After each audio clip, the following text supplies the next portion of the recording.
In a luxuriously furnished room of the Duran family estate, a maid was presenting a custom-made dress to a young mistress. Mistress Melissa approached the dress with interest, examining the satin sleeves, patterns, and other elements of the design, the work of a certain legendary master, as the maid assured. The girl took the hem of the dress in her hands and let the fabric slip through her fingers, while the maid smiled smugly, expecting praise. The next moment, Melissa yanked the dress angrily so that it fell along with the vertical hanger. From such a jerk, most of the decorations fanned out onto the floor, and the princess turned to the maid with a question. Since she was illegitimate, then she could be given cheap work with patches and fakes. The woman, who had barely carried this garment into the room, stood in a cordon, not knowing how to respond. Continuing to press, Melissa asked how the maid dared try to deceive her, while the woman fell to her knees, begging for forgiveness. She also suggested something else, an unsuccessful joke, frowning with displeasure and fury. The woman, anticipating a cruel punishment, did not give up hope for forgiveness, constantly apologizing. This story, perhaps, begins with Melissa's realization of her hard and sad life.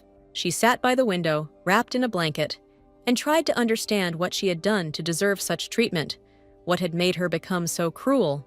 She was the daughter of a duke who, while married, had a mistress in the form of her mother, a servant. The mother allowed herself to be used because the duke allowed her daughter to live until she died in an abandoned outbuilding, broken in soul and body. The next blow the girl suffered was when her maid, Audrey, who always took care of her, was kicked out of the estate. Melissa understood that no one needed her, looking sadly at the empty table, with a rumbling in her stomach. However, even in a black and white life, there is white. And for Melissa, this white was her sister Rosemary. One day, out of the blue, she brought Melissa some flowers she had picked in the garden, saying that they looked very beautiful together. It was already evening, but the girl was still sitting on the chair, wondering about Rosemary's next visit. Oddly enough, it came a minute later, when the sister, accompanied by guards, appeared in Melissa. The girl rushed excitedly towards Rosemary, but the guards blocked her path, grabbing her by the arms. They forcibly held the girl in place, advising her to calm down, while Melissa tried to call for help from her sister. And then she noticed the strange, serene, and contented expression on Rosemary's face, looking at her from the doorway, inhaling the scent of the rose. She handed the twisted Melissa a flower and asked if she remembered how they picked them together. Next, Rosemary threw the flower on the floor, asking about the meaning of the color yellow in the language of flowers. Without waiting, she answered her own question, causing her sister to go cold with horror. Melissa still didn't understand what was happening, but they brought her to the square, where a bunch of people had already gathered, and tied her to a pole, under which there was a whole pile of firewood. A guard standing nearby read out the verdict, in which Melissa Duran was found guilty of drug trafficking and sentenced to be burned. The girl began to wriggle on the ropes like an eel, only now realizing what would soon happen. And in response to her protest, someone from the podium shouted at her to be quiet. On the contrary, she looked at the platform where the prince of the royal court stood with her sister. The prince gave the order for the execution to begin, shouting again to Melissa that she was guilty beyond all doubt. Rosemary stopped him. Tears were coming from her eyes, and she understood that she would ask the prince for the impossible. The girl folded her hands in a pleading gesture and asked to be given the opportunity to talk to Melissa alone. The prince hesitated, but the final argument was Rosemary's desire to say goodbye to her sister.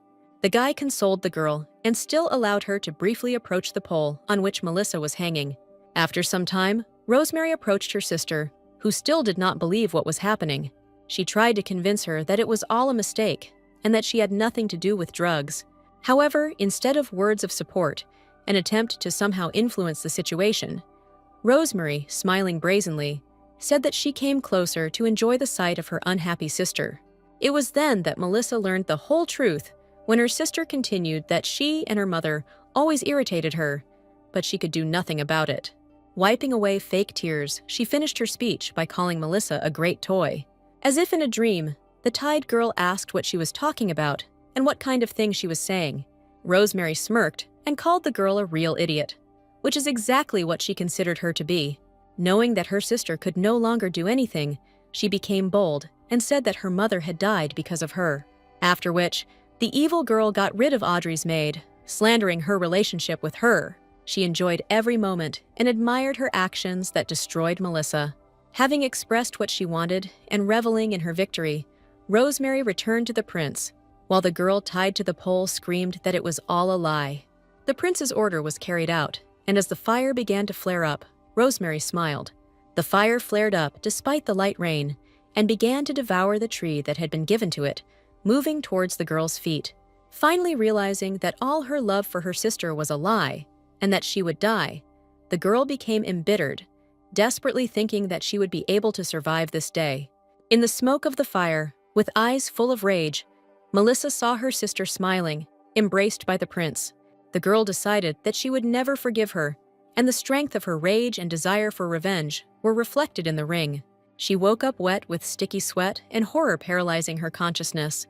Melissa sat on the bed and tried to understand what kind of dream it was, but her eyes fell on her hands. Approaching the mirror, she could hardly recognize herself, because in front of her stood the child she had been several years ago. The girl reached out her hand and touched the mirror, trying to see if she was asleep. And again, something strange. She had a ring on her finger that she didn't remember at all. The girl looked with interest at the red stone set in a gold frame. The door to the room swung open, and a maid walked into the room with a food truck in her hands. She wished the girl good morning and noticed the bed was untidy, which was not usually the case. Without focusing on this, the woman went to the window, declaring the excellent weather outside.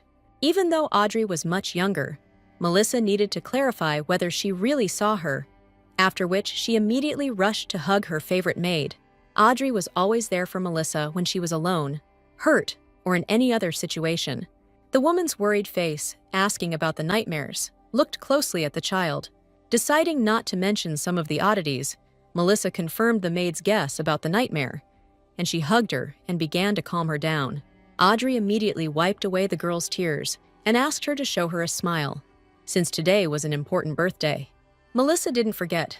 She had lived through that moment a long time ago, when she was 7 years old in that terrible house.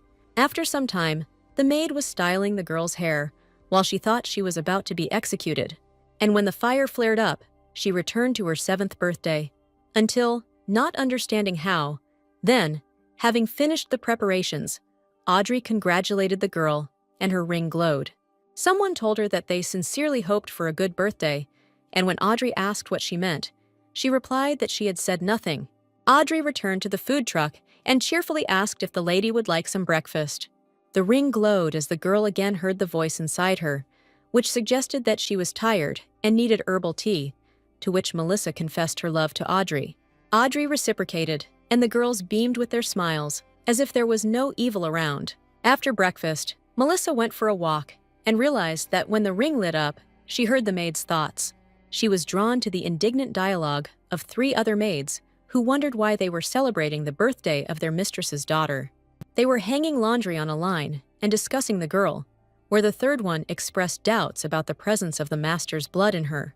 Melissa decided to try the ring and approached the maids, asking if they were talking about her, and one of them directly confirmed this fact, saying that it was bothering everyone, while the other 2 tried to stop her.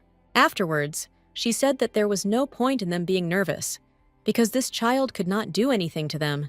Melissa heard her when, through her complaints about low wages, the impudent maid thought that she was taking money from the wages of other maids and quietly approached the laundry basket, after which she jerked the necessary sheet out of there, scattering the stolen money around the area. The other 2 immediately remembered the rumor that someone was stealing gold coins.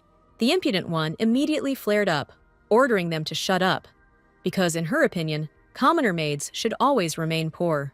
They did not remain in debt, making it clear that aristocratic birth meant nothing, because she was the same servant. The couple couldn't take it anymore and started fighting with the brazen woman who was stealing their money. There was gold lying around next to them, but it seemed that the hatred for the impudent one was much stronger than the thirst for money. Melissa, meanwhile, walked away, thanking God for the opportunity to start a new conscious life. She smiled evilly for the first time, promising herself to take revenge on everyone for what they did to her. The banquet was set up in the middle of the courtyard and began to gather momentum as guests arrived. The guests were busy with each other, and not one of them had yet congratulated the hero of the occasion. The event was named after Melissa, but her sister was the main event. Also, the current Duke of the family is James Durant, and also the father of Melissa and Rosemary. Also, there was his legal wife, Duchess Serena, who pretended to be a socialite, but was capable of animal cruelty. Not far from them, her sister Rosemary, whom everyone called the perfect lady, was shining in her outfit. She suddenly screamed, attracting the guests' attention, and thanked them for being present at her sister's birthday party. Smiling radiantly, the girl suggested raising a toast to the hero of the occasion. It was unexpected, and Melissa thought it was all painfully familiar, because she really knew how it would all end. Rosemary ran up to her sister and offered to pour her some juice, with all the sincerity she could muster. And then, yellow liquid poured into the girl's glass against the backdrop of her smiling sister. Melissa grinned evilly, thinking of how to play the situation to her advantage. In the distant past, or perhaps in a past life, the girl remembered this moment and her sister's true wishes very well. She drank the drink carelessly, supporting the glasses raised in her honor. However, realizing too late that something was wrong with him, she could not stand it and vomited in front of all the guests. With a reverent face, the sister stood opposite and imagined how disgusting the juice that had long since gone sour in the pantry could be. Melissa this time decided to outplay her evil sister and, taking the container of juice from her, made an offer to drink it together. She took her hand and pulled her closer to the guests, roughly understanding what would happen next. The resulting commotion attracted a large audience, who wondered out loud how quickly the Duke's mistress's daughter had grown up. Melissa, as she wished, became the center of attention along with her sister, and pulled her into the square until she bumped into one of the ladies. The girl immediately got her bearings, ignored the angry face, and along with the greeting expressed gratitude for attending the event. Not stopping there, Melissa admired the outfit the lady was wearing, and her anger changed to mercy. Having come to their senses, the entire crowd walked towards the girl, as if remembering the reason why they were there, and began to congratulate the girl to Rosemary's indignation. Rosemary couldn't do anything about it, and could only watch as congratulations mixed with compliments flew at Melissa from all sides. The hero of the occasion enjoyed herself because she was able to change the outcome of the event, where her sister was now out of place. Not one to rest on her laurels, Melissa proposed a toast to everyone present. The sound of glasses clinking was heard, and the girl's attention was directed to Rosemary, who was looking at the glass in confusion, knowing how nasty it was. The crowd of guests watched the event unfold intently, which Melissa took advantage of by pushing the glass towards her sister's lips. Rosemary had no choice but to drink the sour juice, barely keeping her face from twisting. The girl didn't have the strength to endure it. The drink, having reached her stomach, gushed back, right onto the dress of one of the guests that Melissa had praised. The sycophantic servant immediately jumped up to the Duke's hunched-over daughter, trying to help somehow. The guest was outraged by the behavior of the heiress. A scandal was brewing, while Melissa was happy about revenge, because she knew who her sister really was. That same day, after sunset, the girl walked along the corridors of the estate, thinking about the banquet. Rosemary tried to get rid of her, but ended up leaving the banquet herself, which was the first time. The girl looked at the full moon, realizing that she should not let revenge cloud her mind. Even though she had to avenge the betrayal, she imagined a grief-stricken Rosemary, whom she would generously keep from falling. As she looked at the ring, she still thought about being burned at the stake, wondering if that would be enough for her. However, she is far from the only one who needs to be given her due, and the girl decided to take Rosemary's place. Melissa was so excited about the day that she wanted to go for a walk, but on her way home, something caught her attention. There was definitely someone there near the fountain framed by bushes in the courtyard. Quietly approaching, the girl was able to see Marquis Lanza from behind. Wondering what he was doing there, Melissa noticed the ring, which was glowing brightly, as it always did when she needed to hear her thoughts. The Marquis, it turned out, was drinking wine alone and criticizing James for raising the price of the contract. The girl heard Lanza's thoughts, that James would not have been able to sell the opal if the Marquis had not brought it. And she understood everything. Opal is a powerful drug, the spread of which has resulted in a major problem for all social strata of society. The Durand family was connected to the criminal origins of the poison distribution, and this was worth taking advantage of. Melissa approached Lance at the moment, when she promised that James would regret such an attitude towards him, and was not a little frightened when he saw his illegitimate daughter. Smiling slyly, the girl greeted the Marquis, approaching him from the side of the house. He apparently didn't hear, and Melissa repeated it again, followed by asking what he was doing here at such a time. Lance did not immediately recognize the girl as James's illegitimate daughter. Fear turned to anger, and he sternly asked why she was walking around here alone in the middle of the night, ignoring her questions. He was clearly testing her patience, and the girl endured, stroking the ring, because it was temporary. Melissa tried to impose herself on Lance again, asking why he was in a bad mood today. And while he was trying to come up with an answer, she anticipated him by asking the next question. Was it because of the powder that he was angry? He tried to deny it, but the girl clarified that wasn't this what he had talked to James about. The girl resorted to trickery, trying to play on the fear of revealing the secret and expressing concern, said out loud that she should turn to someone else from the banquet, since Lance did not know anything. At this point, the Marquis's hair stood on end. Could she possibly know anything about Opal? Lance decided to throw the kid a curveball and got her attention back by standing up and politely explaining that the conversation had been important. He continued to explain the importance of the conversation and the need for it to be kept secret. After all, it was important to James. Melissa knew she had to tread carefully, because if James found out, it would only hinder her. The girl agreed not to tell anyone anything, since the matter was so important, but on one condition. She smiled cheerfully and asked him to listen to a small request. The events moved forward to the next day, when Audrey was doing Melissa's hair. The girl thought that if she had gone back 7 years, then her mother must be alive.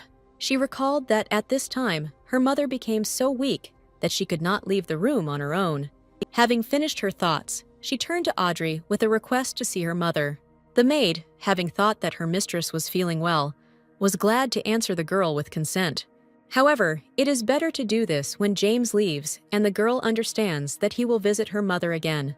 After a while, Melissa knocked on the door of the room and, hearing her mother's voice, tried to hold back the tears that had appeared. Behind the door, her mother, wrapped in a shawl, sat at the table, smiling warmly at her daughter. The grown-up daughter, who had seen her death in the body of a child, uttered a greeting with difficulty.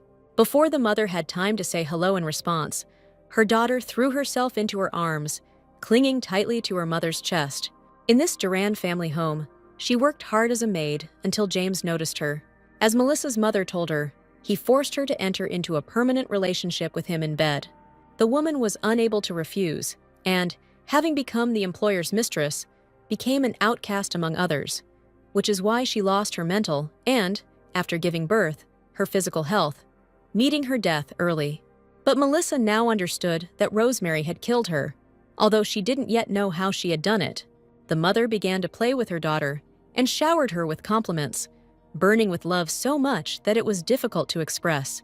The girl used to think that her mother might be angry with her because of the blood that belonged to the person she hated.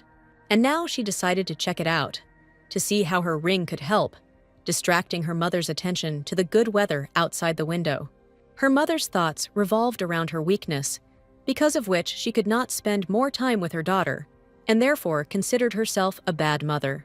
The mother sank into thoughts about the reasons and truly wished that James would be gone. So much so that Melissa was frightened by the magnitude and blackness of this malice. Having prepared herself for anything, the girl asked directly if she hated her daughter. After waiting for an answer, she took her daughter into her arms and then whispered in her ear that she was the only light in her life. For the girl, these were such pure and true words that she thought that the power of her feelings alone would be enough to instantly wipe her enemies off the face of the earth. The ring helped her understand that her mother loved her with all her heart and always had, and Melissa swore that she would protect her this time. Afterwards, they started eating breakfast, chatting about how delicious food was when eaten together. Melissa recalled how much time they spent together when she was younger. There was another side to these memories. The day when she once again tried to win her father's love came to mind. He caught up with them in the rose garden, blocking the sun for both of them with his shadow, and the girl rushed to meet her father. James slapped the child across the face, not skimping on force, and Melissa flew away from him like a feather. Having removed the child as if she were an obstacle, he brazenly grabbed her mother and dragged her away with him as if she belonged to him. Remembering this, Melissa also remembered another incident when she went to his office and told the butler that she wanted to meet her father. He refused her and opened the door slightly, showing that the head of the house was busy, after which he asked the girl to go back to her room. Melissa couldn't even approach him on the street, as once again, while walking with Audrey, she tore herself away from her hand at the sight of her father. He walked into the house, ignoring her screams, since he had already seen her and had no desire to even just say hello to his daughter. Right before his eyes, Rosemary ran up to him and embraced him, and he reciprocated her feelings. James spoke warmly to her, ignoring the very existence of his second daughter, who was forced to watch this with tears in her eyes. Remembering how often she had seen this scene, Melissa realized her mistake. She should have realized who she was to James right away. After all, for those around her, she was the child of a whore who constantly reminded her of this, forcing the child to try to understand why they hated her. James took possession of her mother by force, ruined her life, and used her like a thing. But why did all the hatred go to her and not to him? After finishing her breakfast, Melissa thanked her mother for the food, while her mother tended to her daughter, wiping her mouth with a napkin. The door to the room swung open with force, and Rosemary's mother, Serena Duran, appeared on the threshold. Mama stood up to greet the lady, but she swung her folded fan at her face with all her might. The blow was so strong that the woman fell to the floor as if she had been knocked down. Melissa ran to her mother, asking her to stop the beating, which greatly angered Serena. She grabbed the girl by the hair and with no less force hit her with the fan, aiming mainly at the head, not forgetting to shower the mother and daughter with curses. The mother tried to stand up for her daughter, but since she was very weak, she decided to fall at Serena's feet, begging for forgiveness for non-existent sins. Melissa meanwhile used the ring, hearing Serena's thoughts about how she would never forgive her for being so beautiful that James wanted her. The girl watched again as they insulted her mother, realizing that she could not protect her with her body, but vowing to take revenge on the entire rotten family so that they would want to die. Later, Melissa walked along one of the floors of the estate and heard the conversations of other maids. They considered the beatings to be well-deserved, and they actively discussed this, raising their voices a notch when they saw her daughter. She did not pay attention to this, noticing that there was some kind of commotion in the estate, and with the help of the ring, she realized that the queen had arrived. Serena was seriously worried, because she really wanted to marry Rosemary off to the prince as a bride despite her young age, and therefore tried to provide the queen with a royal reception. The girl remembered the lady's prohibition to leave the annex during the queen's visits, and wondered why she didn't want the queen to see Melissa. The ring readily lit up, as if expressing support for its owner in her plan to ruin Serena's plans. Meanwhile, the queen, accompanied by Serena Duran and a battalion of servants, walked deeper into the estate along a pre-laid carpet. Melissa was spying on them from above, smiling wickedly as she prepared to greet her personally. The girl followed the progress of the procession, which was located in the summer gazebo in the courtyard of the estate. Melissa was able to see Queen Sophia for the first time, who was known to her, and the nobility as a wise, generous woman who loved children. She often opened schools for both aristocratic and commoner children at her own expense. The queen was admired throughout the country not only for her kindness, but also for her gentle and easygoing nature. Melissa looked closely at Sophia, trying to understand why she would have such an incompetent son in the future. However, she decided that it did not concern her, and, having adjusted the ring, prepared for a personal meeting with the queen. It was not enough to introduce herself. Serena and Rosemary would try not to let her stay near the guest for long, and this meant that she really needed to please her, so much so that she would become interested in her. While Melissa was getting ready to go out, Rosemary, with her entire mouth stretched into a smile, fawned over Sophia. The queen noted that they had not seen each other for a long time and immediately heard how impatiently the girl was awaiting a new meeting with her, which Serena readily confirmed. Sophia's servants brought the case with the tiara, while she was saying that she needed to think about the proposal she had made. Serena and her daughter prepared for a positive answer, barely containing their joy, and asked if they were talking about her. The queen confirmed their guess and continued to reflect on the fact that the prince was old enough to have a bride. The servants opened the case with the crown princess's tiara, and at the same time, Serena and Rosemary's mouths opened in admiration. The mother had already tried on her daughter's crown, but the queen cooled her ardor. Trying to remain loyal and refuse gently, Sophia said that there was no need to rush, because the matter was especially important. The focus of attention suddenly shifted towards the noise at the entrance, where Melissa appeared, frightening the guards. Sophia was surprised by the appearance of an unfamiliar girl in the Duran house. Previously, she thought that only one child lived there. The girl made a sad, bashful face and asked for forgiveness for her appearance, since she did not know that there were guests in the house. The stepmother reacted immediately, ordering Melissa to return to her room, and the girl called her that before doing so. The queen was offended by this word, which was what the girl had been counting on. She asked Serena why she was this girl's stepmother, to which she did not want to answer. The queen took the initiative, noticing the awkwardness that flashed across Serena's face, and supported Melissa. She again apologized to Sophia for interrupting their tea party, curtsying. Raising her head, Melissa smirked. Her plan was working, and she introduced herself as the second daughter of James Durant, also saying that they were seeing each other for the first time. The queen thanked the girl for the warm welcome and, to the displeasure of Serena and her daughter, invited her to join. Seeing the hostess's displeased face, Sophia inquired about the reasons and realized that Serena did not want to include Melissa in the conversation.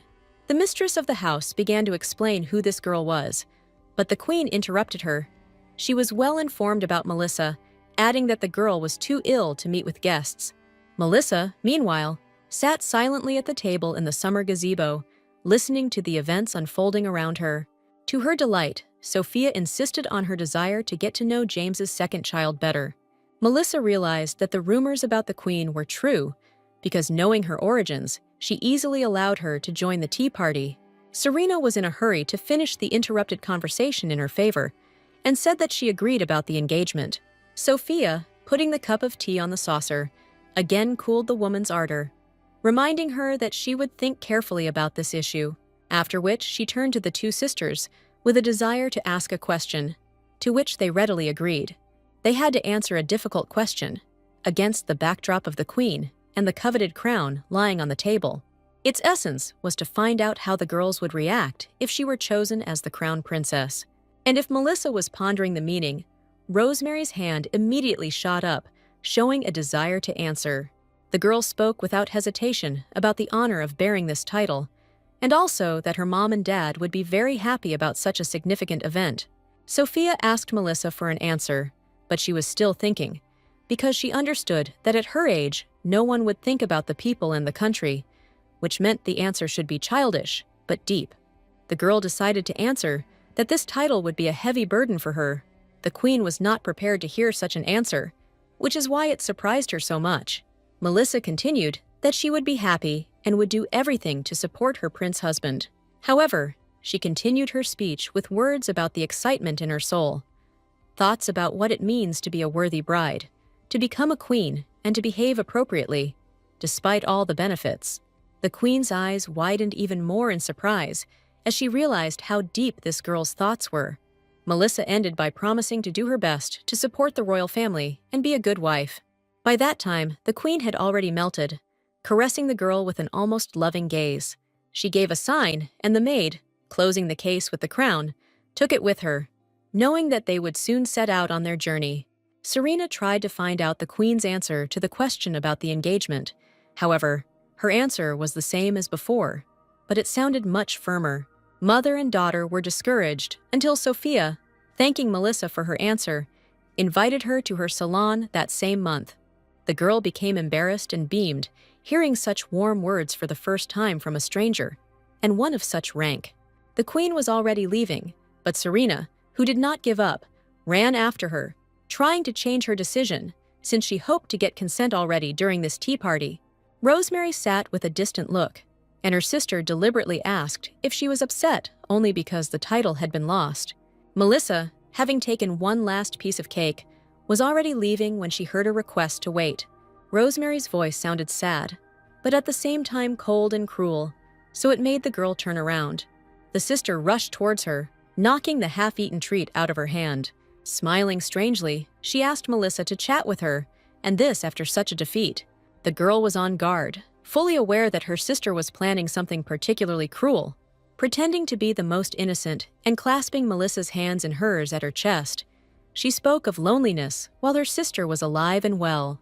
Having accepted the rules of the game, she smiled sheepishly and told Rosemary that she should have been more attentive, noting with fear that he could not hear her thoughts. She reached out to Melissa's head, feeling the unhealed wound from Serena's blow. Continuing to painfully feel the place of the blow, she said that she knew what her mother had done. Rosemary's attentive and tender eyes contradicted the words spoken about her sister's guilt, because it was not worth interfering with Serena. It was good that she didn't know. Melissa was already an adult in a child's body, and remembering past events, she remembered how Rosemary pretended to care by picking flowers for her mother. Later, with a smile on her face, she watched as Serena beat the girl for picking roses in the garden. Now, she was playing with Melissa again, promising that if she behaved well, she would not be touched. Rosemary was chattering about how happy she was about the understanding they had found when Melissa told her what she wanted to hear. The revenge was worth taking here and now, and Melissa passionately took her sister's hands, wanting to play with her sister as she played with her. She buried her face in her sister's hand, expressing concern about her ruined plan to become the prince's bride. The sister stroked Rosemary's cheek, saying words of comfort so softly that she no longer understood what was happening. Taking everything at face value, she admitted that she was upset by the uncertainty that arose after the conversation. However, she deliberately stepped on the cake, approached Melissa, and confidently declared that there were no other candidates for the prince's wife. Rosemary literally flew in her dreams, continuing to broadcast that no matter how much time passed, she would still become the prince's bride. She didn't forget about Melissa either, asking her if she thought the same, to which she received an affirmative answer. It was then that the girl remembered how she burned at the stake, and indeed, she would have looked great with the evil prince who executed the innocent girl without investigation. Rosemary pulled her out of her memories, expressing regret that she had delayed her sister so long. The servant interrupted the conversation, telling the girl that her mother was waiting for her to try on the dress she would wear to the salon. Having put on a friendly face, the sisters said goodbye to each other, carefully hiding their true attitude towards each other. A few days later, Melissa was drinking tea that Audrey brought her. While sipping the delicious drink, she thought that if she had made a good impression on the queen, then the next step was her salon. And Sophia's salon is an impressive embodiment of social life for the children of influential aristocrats. The girl was sure that if she showed herself well there, she would receive much more than the queen's support. However, she was burdened by the fact that she could not use the ring near Rosemary. Her thoughts on cause and effect were interrupted by Audrey, who brought in a personal invitation on a tray. Melissa couldn't believe her eyes. It was the queen's personal invitation to visit her salon, which came in confirmation of the words spoken at the tea party. Meanwhile, at the Duran family estate, the next round of events was preparing to unfold. James, sitting in his office, allowed the servant who announced Serena's arrival to let her in. He opened the wide door, decorated with carved gilding, after which James's wife entered the office. She asked him something he didn't yet know, whether the illegitimate child had really received an invitation to the queen's salon. Another guest appeared at the door of the office, who immediately received a disapproving look from Serena as a greeting. Melissa walked slowly into James's office, while his wife openly said that she was against sending her to a salon without a good education. She walked closer to the table and greeted her father and stepmother, ignoring her words. With a beaming face, she told him the news he already knew. The queen had invited her to her salon. She was curious about what he thought about it, and having voiced her desire to go, she prepared to eavesdrop on his thoughts through the ring. James noted that she, like her mother, had a very beautiful appearance, which meant he could use her. His thoughts also told Melissa that she was also his daughter, and if the queen liked her, the Duran family would receive even more benefits. Meeting her father's gaze, she declared that she would definitely be able to please the queen. To Serena's indescribable outrage, James allowed her to try her hand at Sophia's salon. Without embarrassment and without limiting herself in eloquence, the wife began to prove to him that this girl was no good, and that Rosemary was for all these exits. The head of the house did not even listen to her, ordering the servant to prepare everything for Melissa, as befits the daughter of a duke. As Melissa left her father's office, she couldn't help but glance back at Seren, who was torn apart by rage, with a grin. Returning to Audrey, the girl made plans for the upcoming event. She was going to attract the attention of many influential people, so that after him, no one would dare to consider her a nobody. After preparations, enjoying her appearance and her new lilac dress, the girl walked into the carriage prepared for the trip to her destination. Melissa sat down next to Rosemary, opposite her father, and although she was nervous, she was filled with confidence in her abilities. In the salon, they were politely greeted by a servant, while the girl tried to understand how she should behave at a tea party where the main visitors were children. During the meeting, the children got to know each other, establishing connections for the near future. Their parents, meanwhile, are usually busy bragging about their children to each other. Melissa saw for the first time the embodiment of the social life that she could only dream of before. Having parted ways with her sister, she approached a circle of young people who were heatedly discussing a new, unknown disease that had spread among the common people. At the peak of the conversation, unexpectedly for everyone, the queen appeared in the hall, asking everyone if they were having a good time. At the sight of her, the children turned to her at once and bowed as a sign of greeting and courtesy to Her Majesty. Sophia greeted Melissa, and when she asked what the conversation was about, she received an answer from the boy, who happily told her the essence of the conversation. This disease was named the disease of the empty, which cut into the girl's ears, since she knew very well what was being discussed. This is what they called drug addicts, who took opal, as a result of which withdrawal symptoms developed and people turned into empty shells. Melissa knew because soldiers told her about it during interrogation in her past life. It was then that she decided to speak out and turned to the queen and asked if she knew that this disease was caused by drugs. Sophia clearly didn't know about this and was very surprised. How did Melissa know about this? However, deciding that this was not important now, she asked the girl to tell in more detail about everything she knew. With her conversation with the queen, she attracted the attention of James and Lance, who was talking to him. The Duke was already anticipating a possible benefit for himself, seeing how briskly the girl was talking with Sophia. Meanwhile, Melissa shared her knowledge about the opal, which causes the disease itself. She briefly explained what happens when you take even a small dose, and that it is sometimes added to sweets, which caused horror in the eyes of the guy who was eating the cookies. The queen's gaze grew heavy, while jokes, fears, and other discussions began to circulate among the crowd of guests. Sophia was forced to confirm the girl's words, since the Crown investigation also came to the same conclusion. She dropped to all fours, closer to the girl's face, and asked how Melissa knew about everything. The girl said that she heard this from people, while James literally appeared from under the ground next to them, asking what the conversation was about. The daughter answered without hesitation that it was about opal, knowing that he was the one who supplied it. Hearing about the drug, Marquis Lance turned white, quickly remembering the candy he himself had given the girl. Smiling sincerely, Melissa's eyes glowed with a demonic light as she asked her father if she had done well. Sophia again asked the girl to tell her details about the drug, and the girl agreed. However, her shoulder was squeezed by her father's hand, who was standing behind her, as he needed to stop the girl. The Duke hastened to write off his daughter's speech as childish pranks, squeezing hard the hand that still held the child's frail shoulder. Melissa knew it would be a disaster if it turned out he was involved, and she was also determined to avenge her mother and her past life, in which she was burned alive after so many years of humiliation. Sophia stopped James, saying that even bits of information from a child's mouth could be the key to solving the mystery. Melissa made up her mind, and breaking free from her father's grip, ran to the queen. Reacting instantly, an officer blocked her path, despite the fact that a child was running towards the queen. The queen dismissed the officer and approached the girl, who was trying to show her something.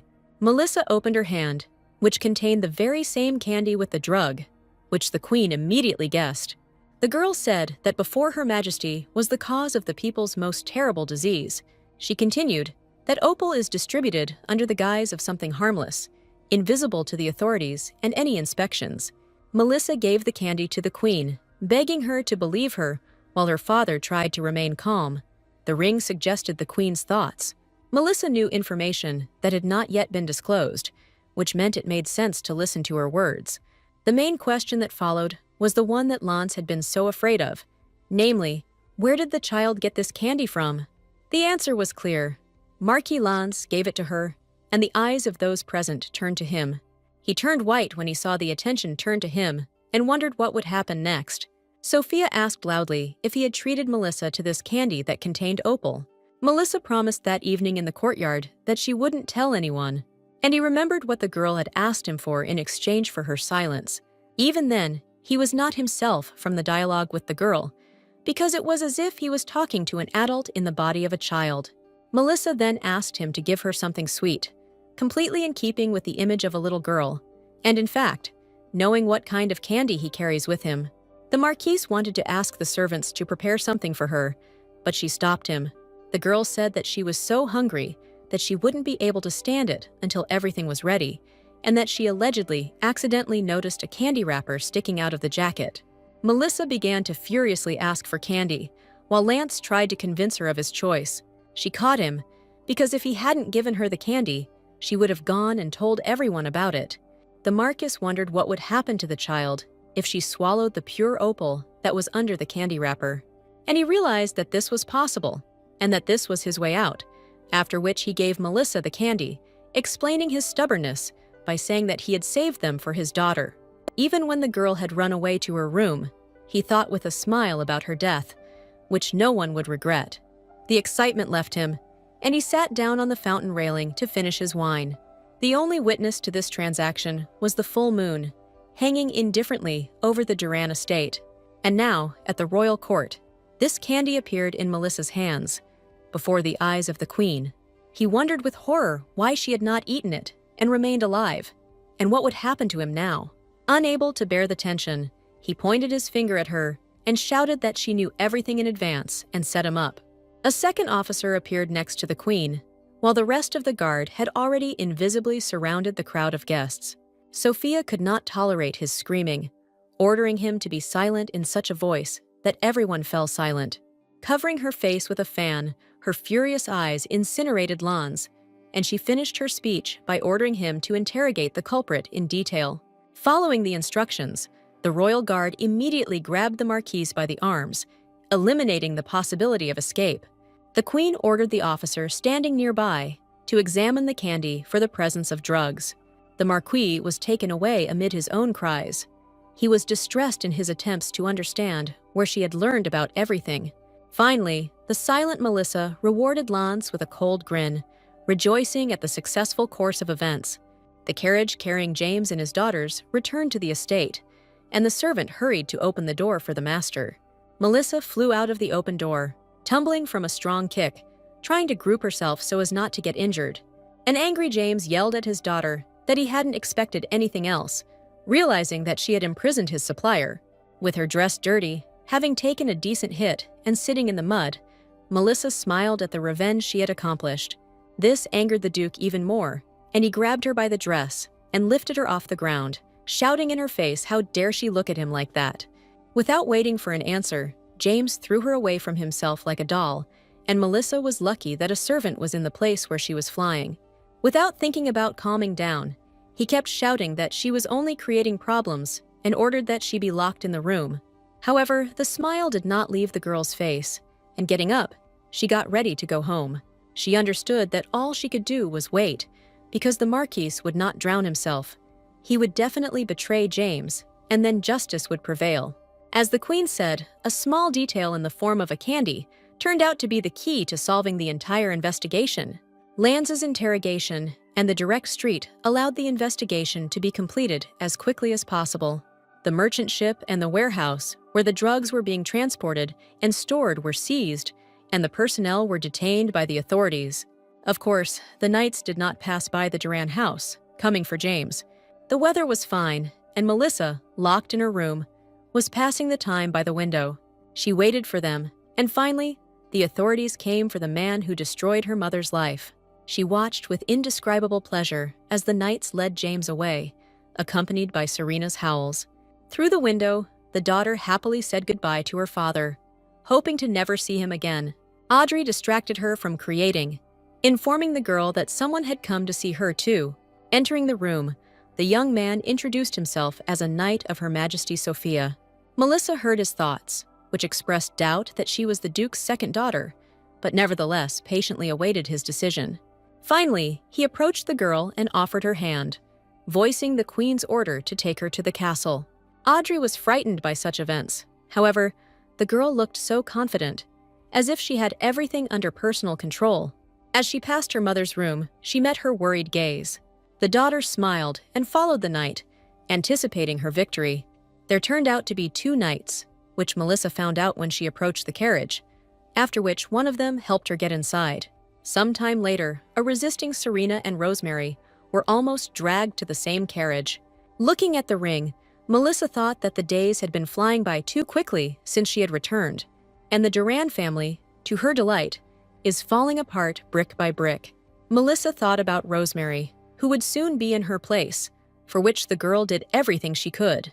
After some time, a luxurious royal castle appeared in the carriage window.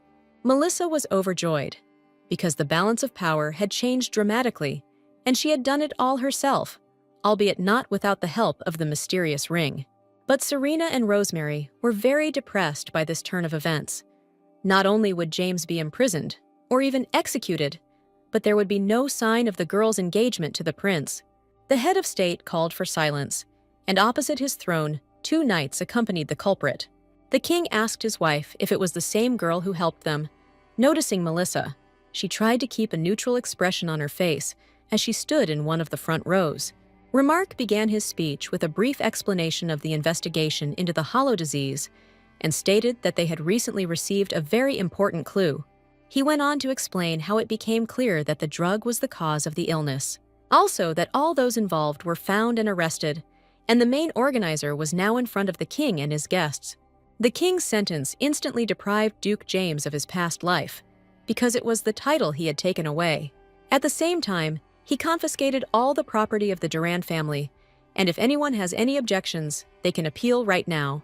Serena collapsed on the floor, bursting into tears that Melissa found sweet, while her daughter Rosemary consoled her.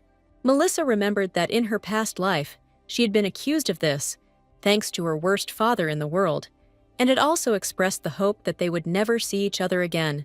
However, when he was led past the girl, he looked at her intently, and the girl withstood that gaze. No one objected, and the king publicly thanked everyone who helped solve the case. Then, he turned to Melissa and asked her to come closer to the throne. The girl obediently stepped forward, and Sophia came down from the pedestal of the throne to meet her. The queen personally thanked the girl who solved a very serious problem with 1 candy. The king also praised her, noting that it was not easy to tell about her family's crimes. Melissa was very happy. She was able to destroy her hated father and become the heroine of the kingdom.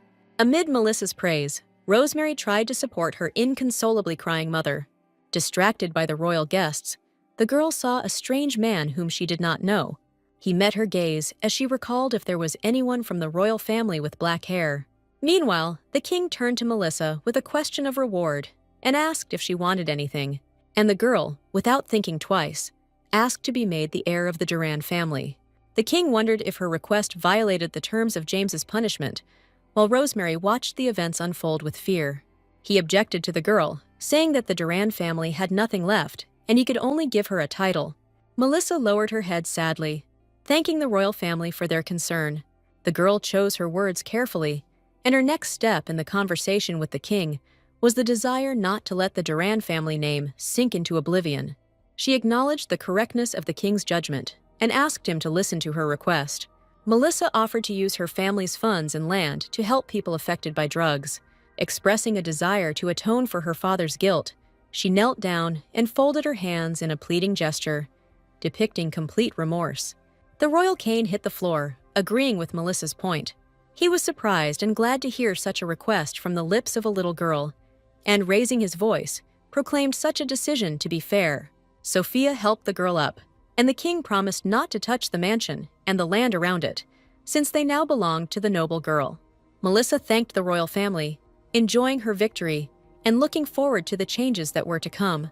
The girl understood that the promise made to the core of the aristocracy would certainly be fulfilled, and the Duran family now belonged to her. Returning to the estate, Melissa handed the royal decree to the head butler, after reading which his face lengthened in surprise. She smiled and told everyone present that they should now listen to her as the new mistress of the house. A whisper ran through the crowd of maids, wondering if this was true, and to everyone's surprise, the head butler Franz addressed her as his mistress. He bowed to her, saying that he would carry out all her orders according to the royal decree. Melissa smiled at him, saying that she was glad to meet him, and he replied that he was always at her service. He invited her into the office to discuss their next plan of action, when they were stopped by Serena's cry as she burst into the lobby. The woman screamed that she was the Duchess of the Duran family, while Rosemary stood silently behind her. She justified her behavior and claimed by the fact that the child of a whore cannot be the Duchess of this family and house. Melissa cooled her ardor by reminding her that she was only the Duke's wife and was not hereditary. She ended her speech by emphasizing the royal decree, which even she would have to take into account. Serena's loyal servants rushed towards her, shouting insults at the illegitimate girl. Melissa clapped her hands, causing everyone to shut up and turn their attention to her. So she informed everyone that all property had been confiscated by the king, and now it was necessary to organize what was left, namely, to sell unnecessary things in order to keep the family budget afloat. Melissa glanced around the maid-filled lobby and smiled coldly, waiting a moment before giving the people who had humiliated her their due.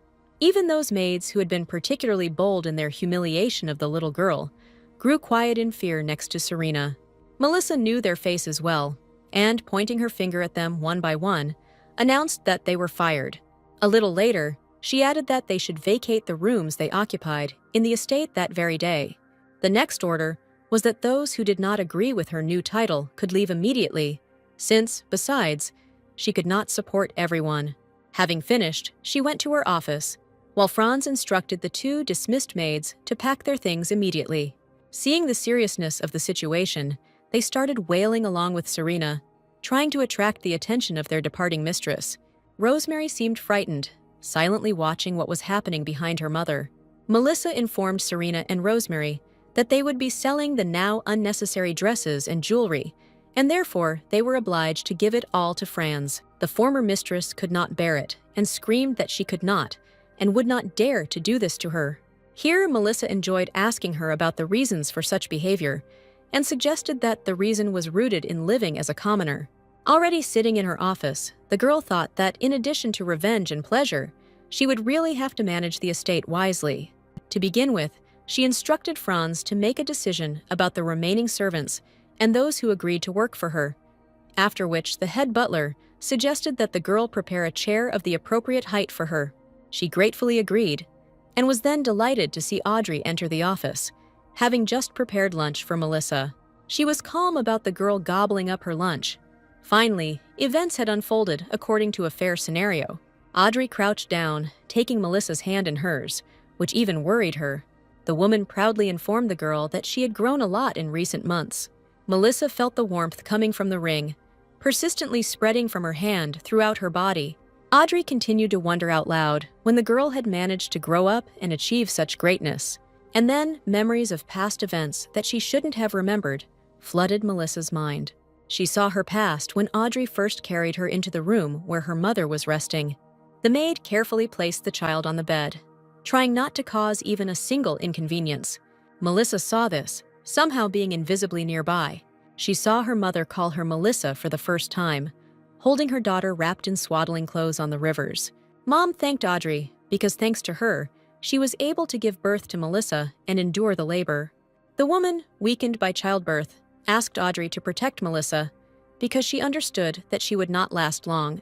The girl's mother spoke frankly to the maid about her concerns about her poor health, not forgetting to mention James, and Audrey promised to protect Melissa and treat her like her own child.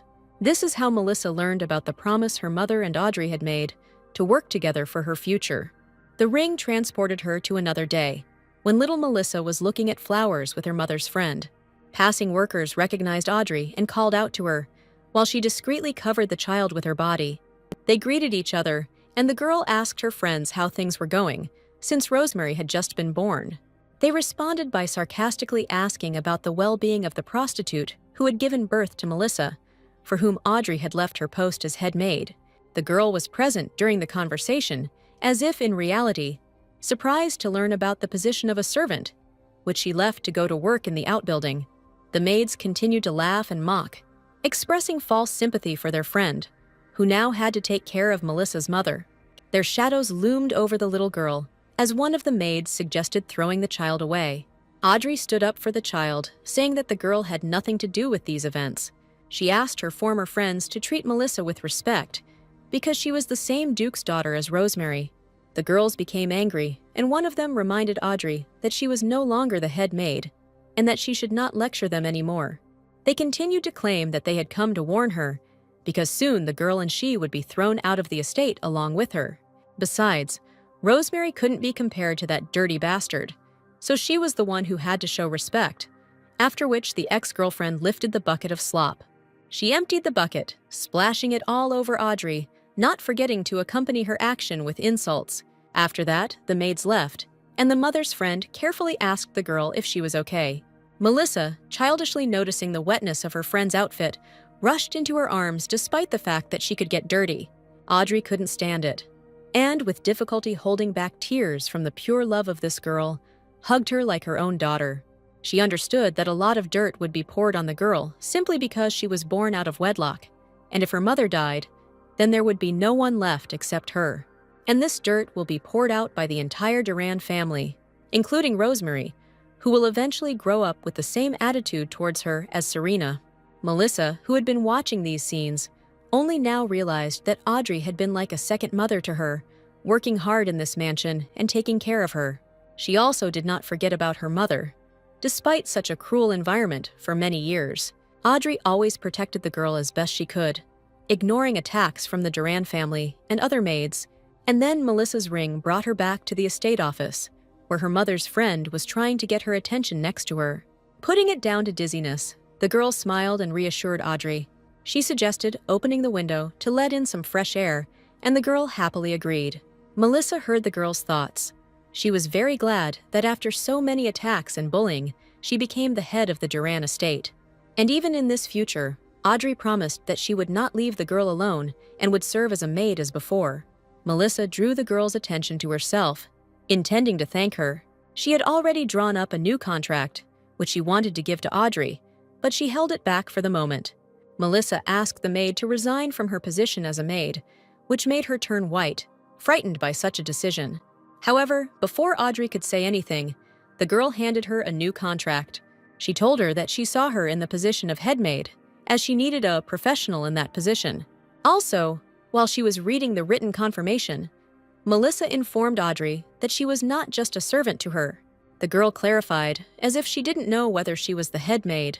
Audrey was surprised by this turn of events and asked how she knew, to which Melissa said it was a secret. The girl came up to the balcony and said directly that Audrey was the only one she could rely on and trust, along with her mother. The woman agreed to the new mistress's offer and swore to serve her faithfully. Later in the evening, Franz brought his hostess a list of unnecessary things, because by the grace of His Majesty, the Duran family was left with only the house and the territory. During these days, Melissa was getting rid of Serena and Rosemary's wealthy fortune, as well as unnecessary and unwanted servants. Here, Audrey proved herself to be a true professional, skillfully and effectively managing a small number of people. Even the atmosphere has changed, becoming brighter and warmer compared to the past. A pleasant fresh breeze was blowing through the corridors, and a month had already passed since Melissa was called to the royal castle. The girl and Audrey finally went out into town to do some shopping, discussing what was happening in the estate. Entering the boutique, the senior maid expressed her joy at the dress she had bought for her mistress. She insisted on buying a custom dress. However, Melissa did not want to buy even that, as her financial situation was difficult. She also said that Franz had forced her to buy this dress, citing her new position, and Audrey agreed and suggested waiting for the carriage on the street, where they went out. The girl sat down on a bench, asking Audrey to buy her a newspaper, after which her attention was drawn to an alley. He wouldn't have been anything special in appearance if terrible events hadn't happened there. It was there, not long ago, that the victims of Opal literally lay, living out their lives in convulsions. Melissa felt sorry for them and was glad that the city center was now much quieter. The head maid returned with the newspaper, and the girl, having read it quickly, did not detect any unrest. True, after James's arrest, distrust of the aristocracy grew, and before she had time to think about it, a stranger approached her and asked if she was an aristocrat. He was an unpleasant-looking man, and his facial expression, as well as his tone of voice, expressed open aggression. He didn't need her answer, because he was already taking out of his pocket a sealed bottle with an unknown liquid inside. Standing a step away from the girl, he swung the bottle, shouting that his son had died because of them. Audrey reacted instantly, covering Melissa with herself, but then someone else intervened in the situation, preventing the man from throwing the bottle at them. He knew the guy's name and turned to him in surprise, trying to break free from his grip. Nick, which was the guy's name, urged the man to calm down and not make a scene in the city center. Despite his hatred of aristocrats, he took away the bottle of liquid and added that his son would be sad if the soldiers captured him. The man couldn't take it anymore and started crying, covering his eyes with his hand, while the guy began to calm him down. He sent him to the bar, adding that he himself would soon come there. The stranger listened to the guy's words and went home, while Nick remained in place. He turned to Melissa and Audrey, and taking off his hat, bowed and asked for forgiveness for the old man's behavior. Nick told them about the tragedy in his family, because after her son, his mother also left this world, unable to withstand the blow. Audrey asked the guy to straighten up and thanked him for helping resolve the situation. The guy seemed happy that the conflict was resolved without involving the knights. Then a carriage pulled up for the girls, and they began to gather up the purchased things lying on the bench. Smiling pleasantly, Nick said goodbye to them, as did the girls to him. And then the guy looked at the carriage, where he saw a very familiar symbol. It was the coat of arms of the House of Duran, and the boy began to guess who he had just saved. Trying to get ahead of the girl who was already entering the carriage, he shouted to attract her attention. Melissa and Audrey looked around in surprise, not knowing what to expect from such behavior. Nick asked if she was the same Melissa Duran who had recently become famous. Having received an affirmative answer, he bowed to the girl and asked her to allow him to work for her. Audrey said they were grateful for the help, but the issue could not be resolved quickly. Meanwhile, Melissa thought that for his help, he could at least be heard. She asked him why he was so eager to work for her, and he admitted that he owed her. Without waiting for further questions, Nick explained that his brother had fallen victim to disgrace. He found himself bedridden and awaiting death as a release from his torment. However, soldiers suddenly came to their home and took their brother to a rehabilitation center for treatment. He ended his story by saying that all of this was possible thanks to Melissa. The girl was pleasantly surprised that her words helped someone, because she said them to raise her reputation. Nick literally flew up to the girl and took her hands in his palms. He leaned over to her and thanked Melissa, because citizens like him did not have the money to send their loved ones to the doctor. And she helped save a lot of people, and his brother is all the family he has left. Nick got down on one knee and asked for a chance to repay his debt by serving her for the rest of his life. Melissa expressed understanding and couldn't help but say that she was, after all, the daughter of the man who had caused his brother to be in such a state. Nick surprised her with his answer, in which he said that this did not bother him, because she should not be responsible for the Duke's villainy. Moreover, it was she who exposed this evil and saved ordinary citizens from horror. Warmth spread from the ring across her hand, as if prompting the girl to make the right decision. She agreed to take the guy and headed to the carriage with Audrey. Melissa smiled cheerfully and called him to follow her, since he wanted to work so much. Nick rose from his knee and clenched his fist, shouting joyfully as if he had won. A few days later, Audrey brought a package of documents into Melissa's office. The girl was quite tired, stretching out her arms as if pushing away from a pile of papers. Audrey suggested that she take a break, and in the meantime, told her the news. Nick became Franz's student, and such a student that Franz often praises him, which is very unusual. The guy quickly found a common language with all the staff, and, what's more, he grasped the head butler's lessons with talent. Melissa was glad to hear this. The ring had once again prompted her to make the right decision. Having decided to take a walk around the office, she accidentally looked out the window and was surprised by what was happening there.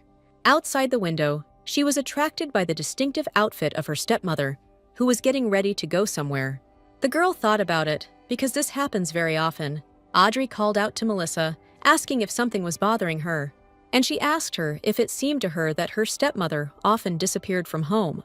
Audrey answered positively, and although there was little information, she said that according to rumors, her stepmother was dating someone in the city.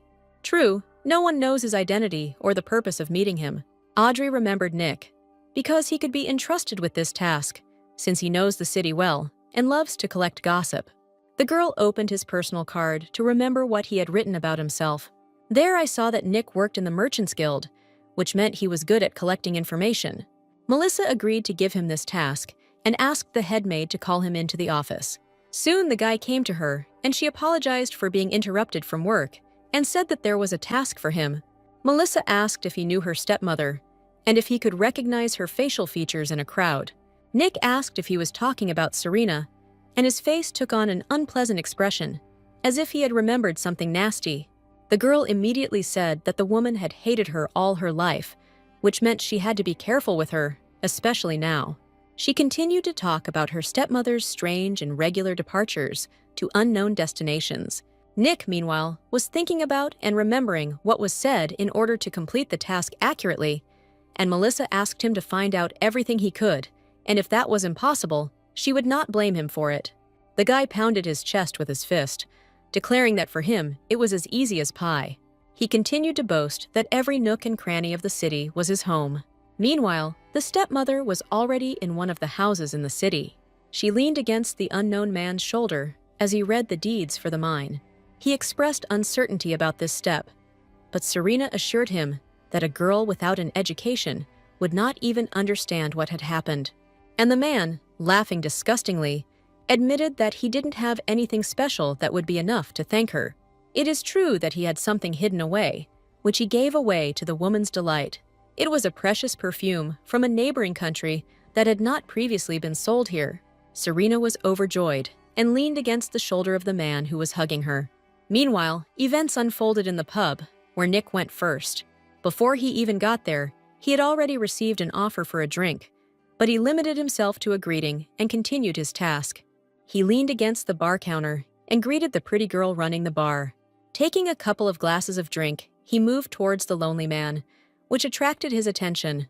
He met Nick with the accusation of working for the aristocrats, but he paid no attention to it. Having put the glass down for the informant, he sat down opposite and declared that he needed to find out something. Nick asked directly if he could sell information about Mrs. Serena, who had recently been in town. The informant waved his hand and took the offered money, agreeing to the deal. In return, he gave Nick a business card of one person.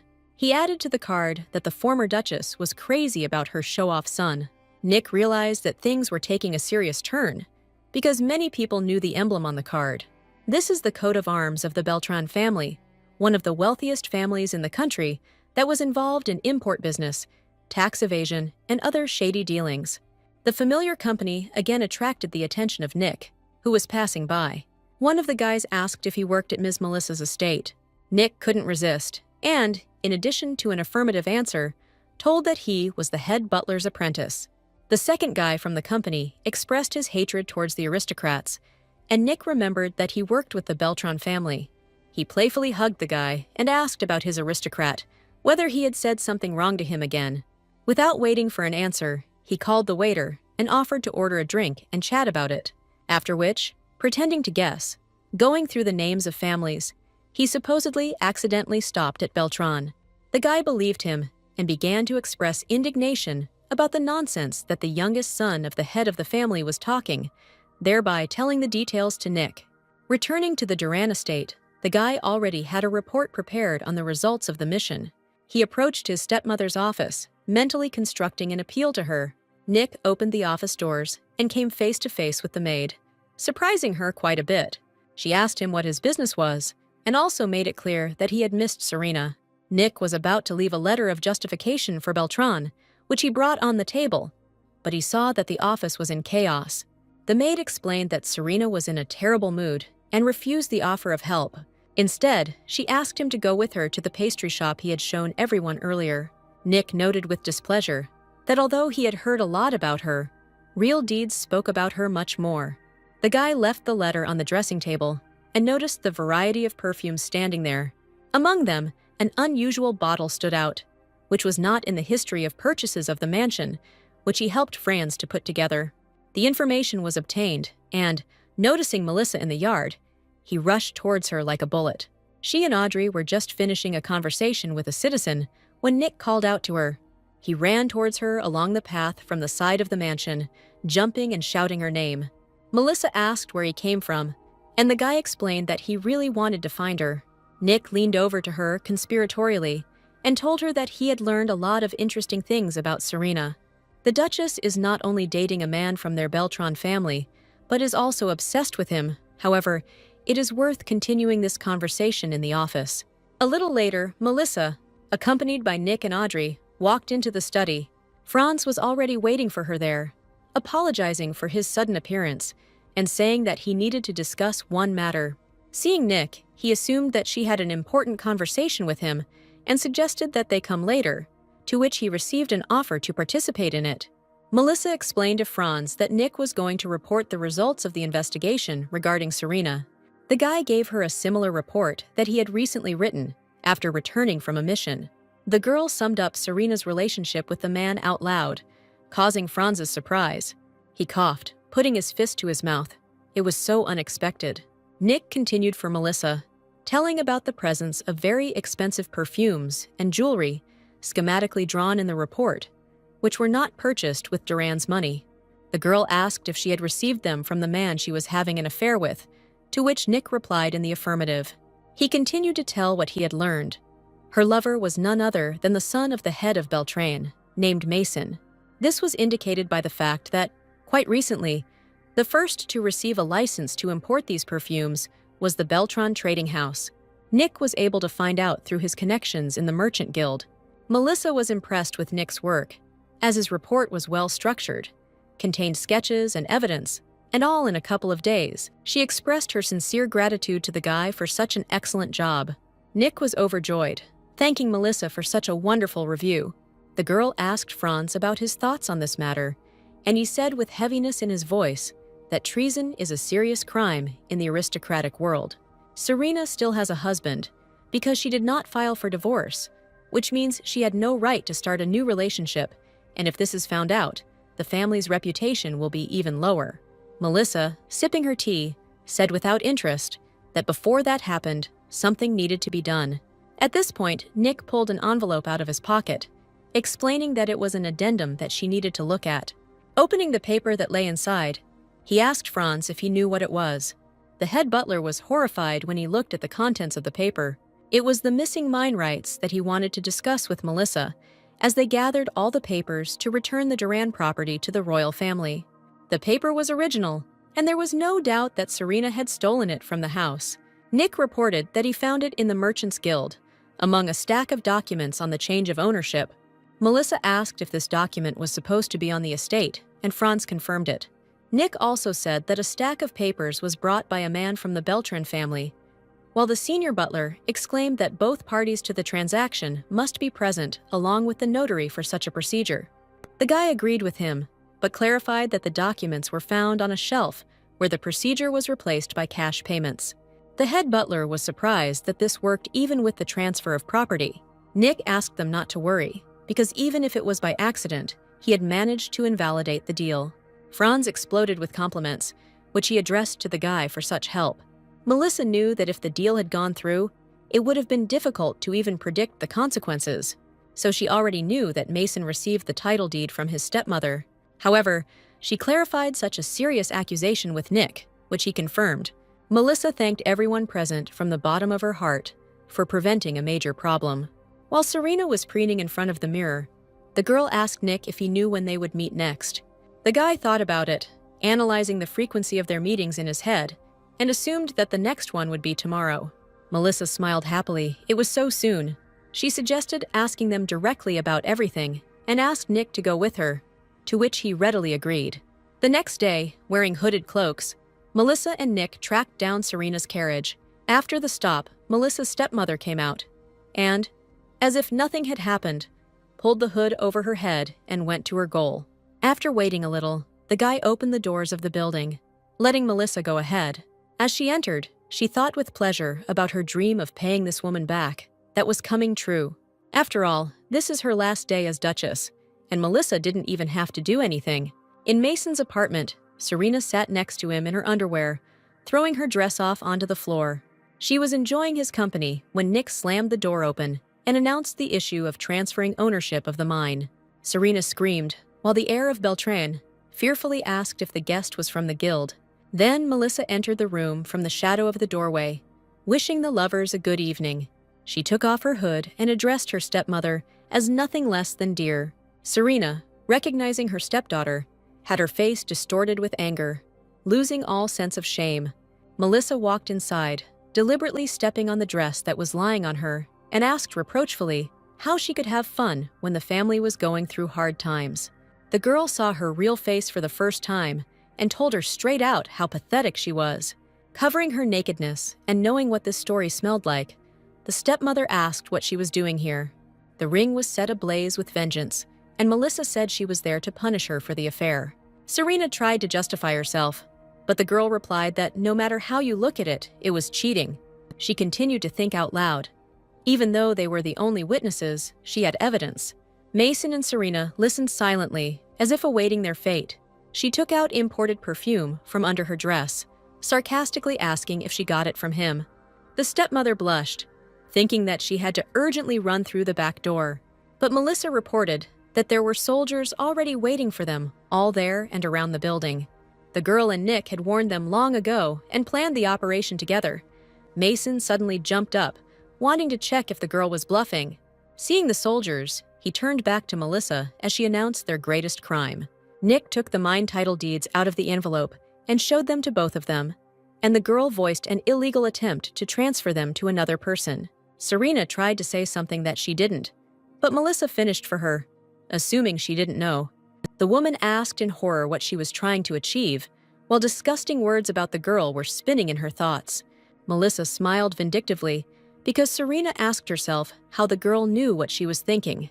The stepmother called her a monster, and the girl asked who the monster really was. She recalled how Serena beat her sick mother, and despite her age, time after time, she dealt sharp and cruel blows to the woman lying on her knees in front of her. Melissa approached her stepmother and asked if she was still a monster. And now she sits in front of her, so pitiful and defenseless, and all because Mason deceived her. The one who had been rushing around the apartment, upon hearing the speech about himself, stopped in confusion. The girl continued, giving the example of the perfume she took with her. They checked the composition and found a place for poison, which was added after production. Mason slapped his forehead, lamenting why she couldn't poison herself and die. It was a good blow to the soul, which literally incinerated the stepmother on the spot, because she did not believe her stepdaughter until the very end. Melissa mercilessly rubbed salt into the wound by reminding her that she was a duchess and had to take control of the house into her own hands. After which she asked a fair question: how could someone like her restore the family estate? Finally, Melissa advised her to surrender to the soldiers while she worked on restoring the estate and affairs. The girl turned around to leave, asking Nick to call the soldiers. Serena got out of bed, quietly grabbed a knife from the nightstand, and called out to the girl. Having blamed her for all the misfortunes, the stepmother, clutching the weapon with both hands, swung at her stepdaughter, shouting that she should have been killed in childhood. Nick's reaction was faster than Serena's blow, and the blade pierced his arm. The stepmother swung her arms again, screaming hysterically for the guy not to bother her. At that moment, soldiers burst into the room, demanding that the lawlessness be stopped, and quickly subdued the violent woman. Melissa immediately began to bandage the wound, but Nick, not paying attention to her, was interested in only one thing. Was she hurt? While Mason and Serena were being escorted to the carriage, the heiress of the estate gave Nick a dressing down, ordering him not to expose himself anymore if he wanted to be useful to her. Following the investigation and trial for treason and attempted appropriation of royal property, the stepmother was stripped of her title and sent to a mountain monastery where she would spend the rest of her life. Sometime later, while walking down the corridor, Melissa met Nick, who informed her that her mother had moved to the main building. Serena's room was well tidied, and the girl settled her mother there. Here, together with her, Audrey and Nick, she was supposed to recover and live in peace. Thus, Melissa was able to get rid of two of her most powerful and hated enemies. As usual, Mom gently patted her daughter's cheeks when she came to visit her. She didn't know that Rosemary, standing in the shadow of the door, next to the room, was watching this scene, holding a bottle of something in her hands. Now she was in Melissa's place, and she didn't have the same attitude towards herself that her sister had from her family. Rosemary was called out to in alarm by a passing maid, which was not at the right time. The girl put on a cheerful smile, and turning around, quietly hid the bottle in the pocket of her dress.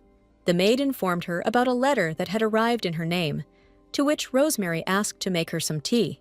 The maids who remained to work for Melissa were sincere and tried to support Rosemary by making her a cake. They asked the girl to at least cheer up a little, despite the difficult time for her. Taking pity on Rosemary, one of them said that it was very difficult to lose two parents at such a young age. The second one continued that there was nothing to be done about it, but one could try not to lose heart. They did not know that in her dark thoughts, a plan for revenge was maturing, and now she was criticizing the maids for the conversation that had become boring to her. The only thing that brought Rosemary joy was that she would soon be able to see her sister's crying face. Pretending to smile again, she inquired about the letter the maid had mentioned. Seeing that it was from Prince Kevin, Rosemary really cheered up. In the letter, the prince was worried about her health and asked permission to come and see her in a few days. She asked the maids to prepare everything to answer it and did not answer the question of who the letter was from. A few days later, Melissa was walking through the hallways of the estate with Nick. Suddenly, through the window, she saw the royal carriage with Prince Kevin, to whom Rosemary was joyfully walking, not having bothered to inform Melissa of his arrival. Suddenly, through the window, she saw the royal carriage with Prince Kevin, to whom Rosemary was joyfully walking, not having bothered to inform Melissa of his arrival. Now she understood why Nick had been so excited when he had popped into her office. The sister, as if nothing had happened, asked why she took so long to meet the guest. Kevin, seeing the new owner of the estate, greeted her, noting that he was communicating with her for the first time. Melissa was beside herself with rage, but she understood well that she should not be rude to the prince, even if this visit was not agreed upon with her. However, something completely different angered her. She would have to bow her head before the man who executed her, albeit at a different time, under different circumstances. Melissa swallowed her pride and confirmed their first meeting, bowing her head and introducing herself as expected. He explained the reason for such a visit as concern for Rosemary's well-being. The heiress of the family estate smiled silently, trying to remember when the prince had ever done something like this. Without remembering, Melissa realized that Rosemary had invited him, and now she would have to show him proper hospitality. The girl thanked the prince for taking care of her sister and, citing the good weather, suggested organizing a tea party in the garden. Having given orders to the servants, she wished the guests to enjoy a walk around the estate while the table was being prepared. Kevin said with a smile that the rumors about Melissa were true and that she was doing an excellent job as the head of the house. As the prince pleased Rosemary and the guards passed by the girl, she noticed a man she had not seen before. The boy seemed surprised when Melissa asked the prince about him, to which he replied that he took him at his own request. Mark, which was the guy's name, seemed embarrassed by such a modest introduction, but he didn't object. The girl, paying attention to him, said hello, while Kevin patted him on the shoulder, explaining that he was a modest guy. When the procession headed by the prince left, Melissa, unable to contain herself, told Franz that the prince completely lacked royal dignity. The girl turned around, telling the head butler that she would help with the preparations. However, she couldn't get the guy who arrived with the prince out of her head, whom she thought she had seen. After a moment of thought, Melissa finally remembered seeing him in the throne room during her father's trial. Moreover, as she replayed their meeting in detail in her head, she was sure that he looked at her with admiration. A little later, the prince and Rosemary sat down at a table in the summer gazebo, which the servants were able to quickly set. Melissa watched them from the window, noting that with the property sold and the financial problems, it was hard to find entertainment for the guests. She didn't like the fact that the prince had shown up at their estate, and she angrily complained about the constant disturbance. Exhaling, the girl turned away from the window and was about to continue on her way. She was stopped by Mark, who had arrived with the prince and was walking purposefully and confidently towards her. While she was wondering what he was doing there, he came up close and addressed her according to her title, after which she heard his thoughts. Apparently, he was thinking through a dialogue with her in his head. Mark admitted that he came to meet her in person, which surprised the girl. He continued by recalling the disease that the drug had caused and expressing gratitude for its actions in preventing potential damage to his country.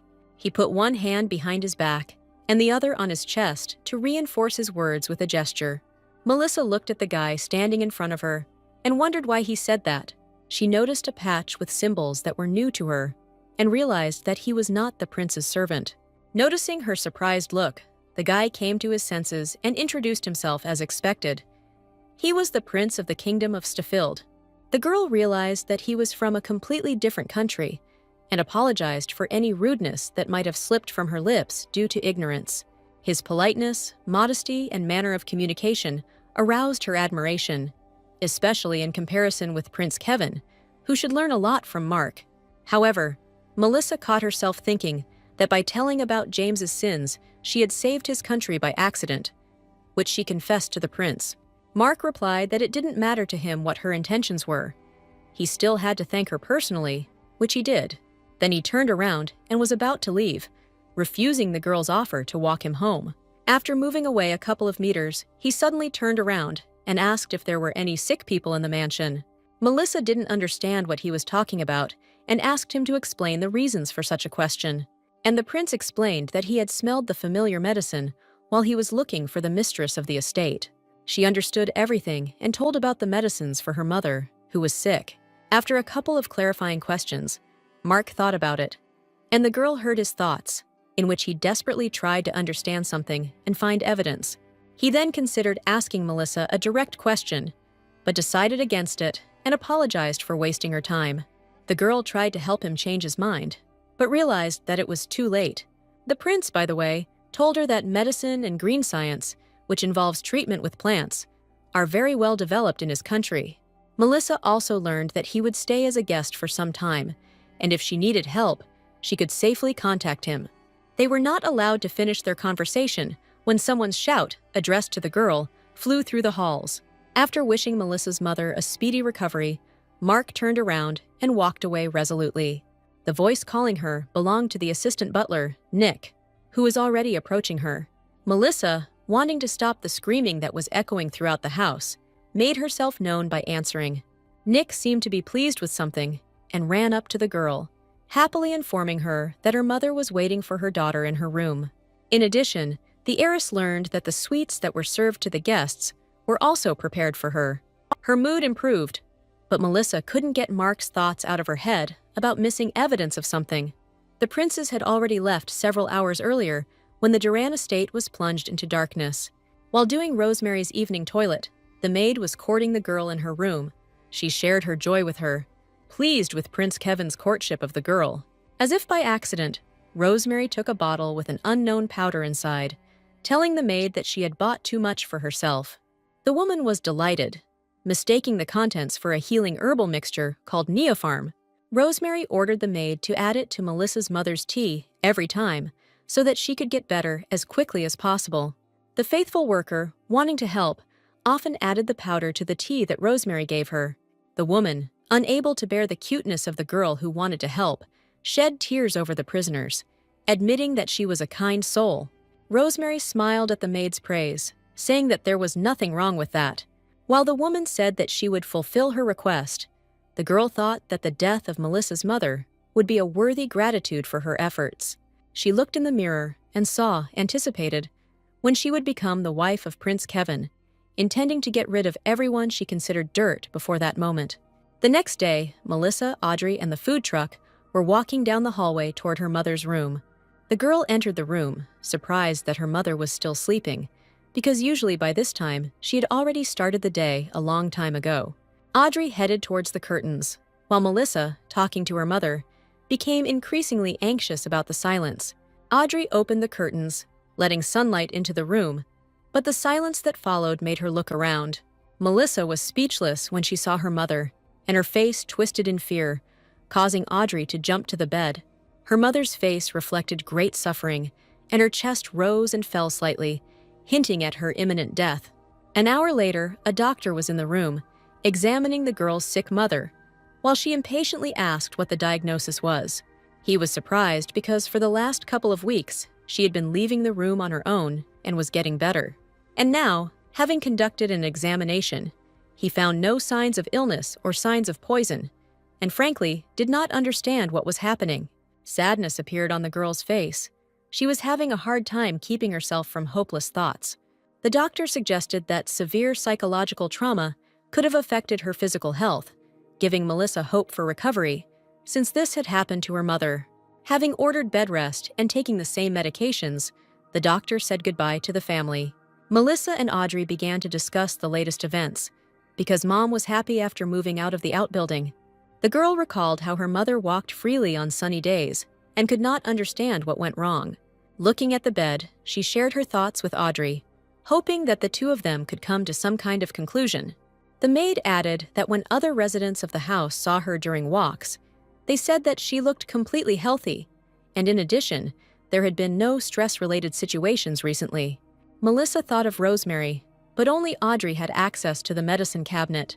The box was locked with a key, and no one could put anything in there, and the trust in the maid was unambiguous. Melissa's mother woke up and called her daughter and apologized for making everyone worry about her again. She tried to cheer the girl up, attributing her condition to ordinary fatigue. After a while, the woman passed out again, leaving Melissa to think that the medications weren't helping. The girl remembered her past life. She was 10 years old when her mother died, and then Rosemary said that it was all her. There were still 3 years to go before that moment, but she had arranged in advance for the maids to inform her of everything her sister did. And all this time, there was not a single report of Rosemary's strange behavior. Melissa decided not to wait any longer and went to look for her sister in the garden next to the estate.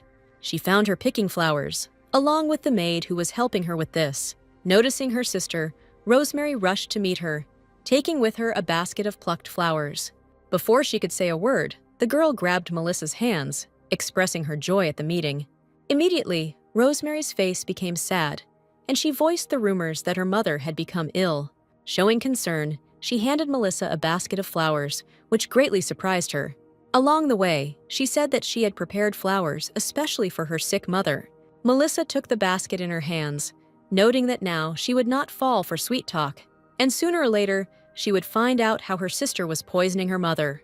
At that very moment, the ring took effect, and the girl was immersed in a blue-black aura, which was contained in a bouquet of flowers placed in a basket.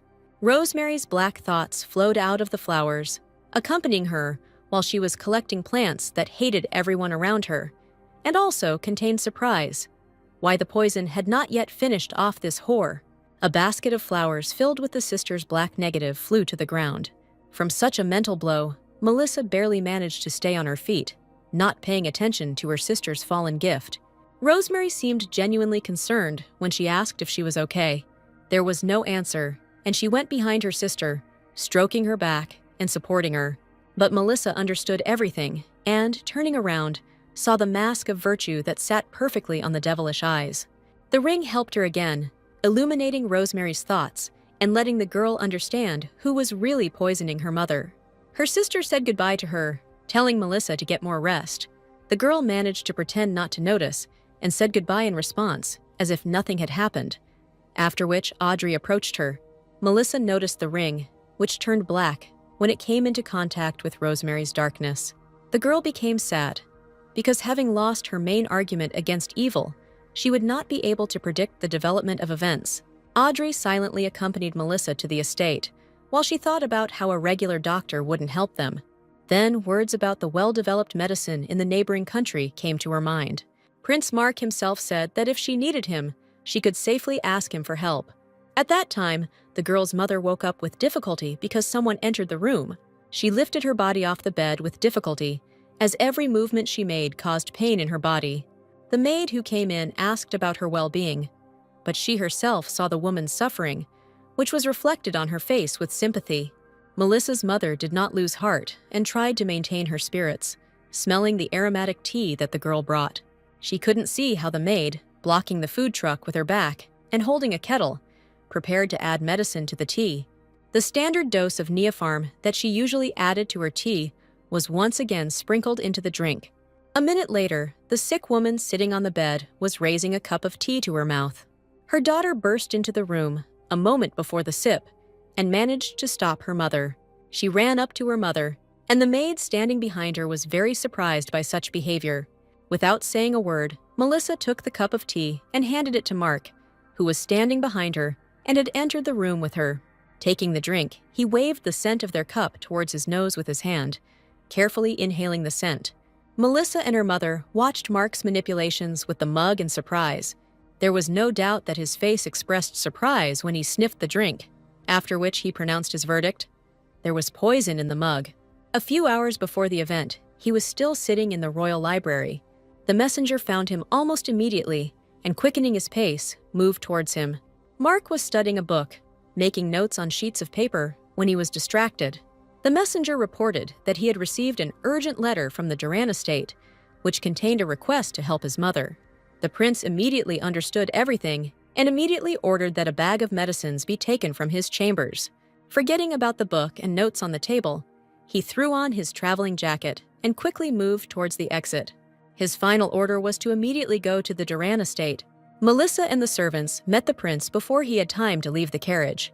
As she escorted the guest to her mother's room, she expressed gratitude for the quick response to the letter. Nick, on Melissa's instructions, handed the prince a folder containing his mother's medical history and medications. He specified that it contained all the medications that had ever been given to the girl's mother.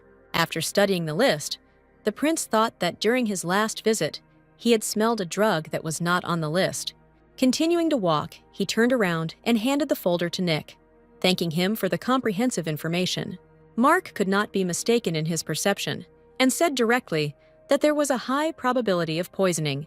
Most likely, she had been taking the poisonous plant for a long time. In Melissa's mind, trying to understand how her mother took poison, the image of Rosemary immediately popped into her head. However, at the moment, she considered it unimportant, putting priority on getting immediate help. The door to the mother's room was open, and sounds of someone else's presence could be heard from there, which frightened the girl. She forbade everyone except Audrey to enter this room, and hearing a strange voice, she rushed to the door. Melissa saw what she had been so afraid of. The maid was trying to give her mother something to drink. Taking the drink from her mother's hands, she handed it to Mark and waited for his assessment. The girl's eyes darkened when he mentioned the poison added to the tea. This was news even to the maid who brought this very tea. The prince calmly continued that it was necessary to begin treatment immediately. Melissa felt better because she believed in Mark's abilities, which she shared with her sick mother. While the boy was preparing to begin treatment, Franz apologized to the girl's mother, wanting to say something. His address was interrupted by Audrey's scream. She was shouting at the maid, asking why she added poison and why she violated the visiting ban. Nick stared thoughtfully at the food truck, where the kettle of poison stood, trying to understand why and who needed it. The woman's voice trembled, and she objected, saying that she had not added any poison. Melissa, meanwhile, was hard to convince of this, and her angry gaze pierced the girl. Seeing that they did not believe her, the maid fell to her knees and told about the neofram added to the tea, which was considered beneficial. Melissa let that moment slide for now, wanting to know why she had broken the ban and entered the room. The maid had nothing to answer to this question, and out of fear, she tried to think of something. Nick and Audrey looked at each other, not knowing whether to believe the culprit or not. Breaking the silence, Melissa asked if there was any malice, and the girl burst out. She said that she only wanted the lady to recover from her illness quickly. The prince intervened in the conversation, asking what exactly she was adding neopharm for. Without waiting for an answer, the prince announced that the treatment was finished and that he would now explain the rest, while Franz carefully covered her mother behind them. Mark took the mug of tea and presented it to Melissa, wanting to show something. He continued to explain that this powder, masquerading as neopharm, was a very expensive poison, tasteless, colorless, and odorless, which only aristocrats could obtain. Then the maid, still shaking with fear, said that the powder had been given to her. Melissa was impenetrable when asked who had obtained and given her such an expensive poison. Without waiting for an answer, the girl ordered Nick to take her away from here. The assistant head butler led the crying maid out of the room. After some time, Melissa accompanied the prince next to the carriage. Mark wished his mother a speedy recovery and reminded her of the need to take her medications on time, to which the girl thanked the guy. She stood with Audrey and Franz for some time, watching the carriage with the prince drive away. As if waking up, she turned around. Her angry gaze was directed at the estate where the servant who had been poisoning her mother was located. They headed towards the entrance, and the girl now knew for sure that Rosemary had a hand in this. Unfortunately for her, the ring was still black, and she couldn't use it, but she didn't need it. Melissa, accompanied by servants, walked resolutely towards the maid, intending to find out or interrogate the truth from her. Nick ran out to meet them, almost shouting, to urgently tell them the unpleasant news. He himself was surprised when he reported the news that the culprit of the incident had disappeared. Melissa's eyes widened in surprise, because she trusted Nick, and disappearing from the estate without a trace was on the verge of fantasy. The next day, sitting in her office, she listened to the report of the assistant butler. He informed her that even the king's soldiers were looking for the maid in all the nearby places, including the city. Melissa thought that she couldn't have gone far, but she couldn't get the thoughts of despair out of her head. It would have been better to guard her, because with her help, she could have proven Rosemary's guilt and gotten rid of the last problem in the estate. 2 weeks later, Duran's heiress read the official notice that the search was over. She did what she could and did not achieve any results, which made her very sad. The maid seemed to have fallen into the ground because the services were unable to find any traces or a body. Melissa knew that wherever she was, she had taken with her evidence of Rosemary's guilt, and the investigation was over. The girl recalled Rosemary's game when she was charged. Sometimes Melissa was amazed at how sincerely she could cry and inspire innocence in those around her, which is what happened during the conversation. She even jumped up then, screaming that she could not wish evil on her mother and would never do such a thing. Real tears streamed down my sister's cheeks as she insisted that she knew nothing about the poison in the tea. Rosemary rushed to Audrey, daring Melissa to ask her or any other maid about it. Melissa couldn't prove anything and could only watch this one-woman circus, and she couldn't help but notice the chuckle coming from Audrey's belly, where Rosemary had pressed herself, as if seeking comfort. Melissa's gaze fell on the ring, the black crystal of which no longer allowed her to read someone's thoughts. She replayed in her mind the conversation with the maid, whose thoughts she could not verify. Now she would have to wean herself off the idea of mind reading, as the ring no longer showed signs of magic. Everyone needs evidence except Melissa, because she knew Rosemary got the poison. For everyone, she is just a 7-year-old girl. However, even this is too cool for her, and the girl began to suspect that someone else is behind her sister. Audrey entered the room and, smiling, placed tea on Melissa's table, asking her to relax. Although the recent event was terrible, Meme is now much better and is steadily recovering. Finally, she asked Melissa to drop in on her mother today. The girl's thoughts were occupied by the warm image of her mother, and although the result was not the best, this time she managed to protect her mother. Melissa was not happy with the way things were turning out, but she admitted that she had become much stronger.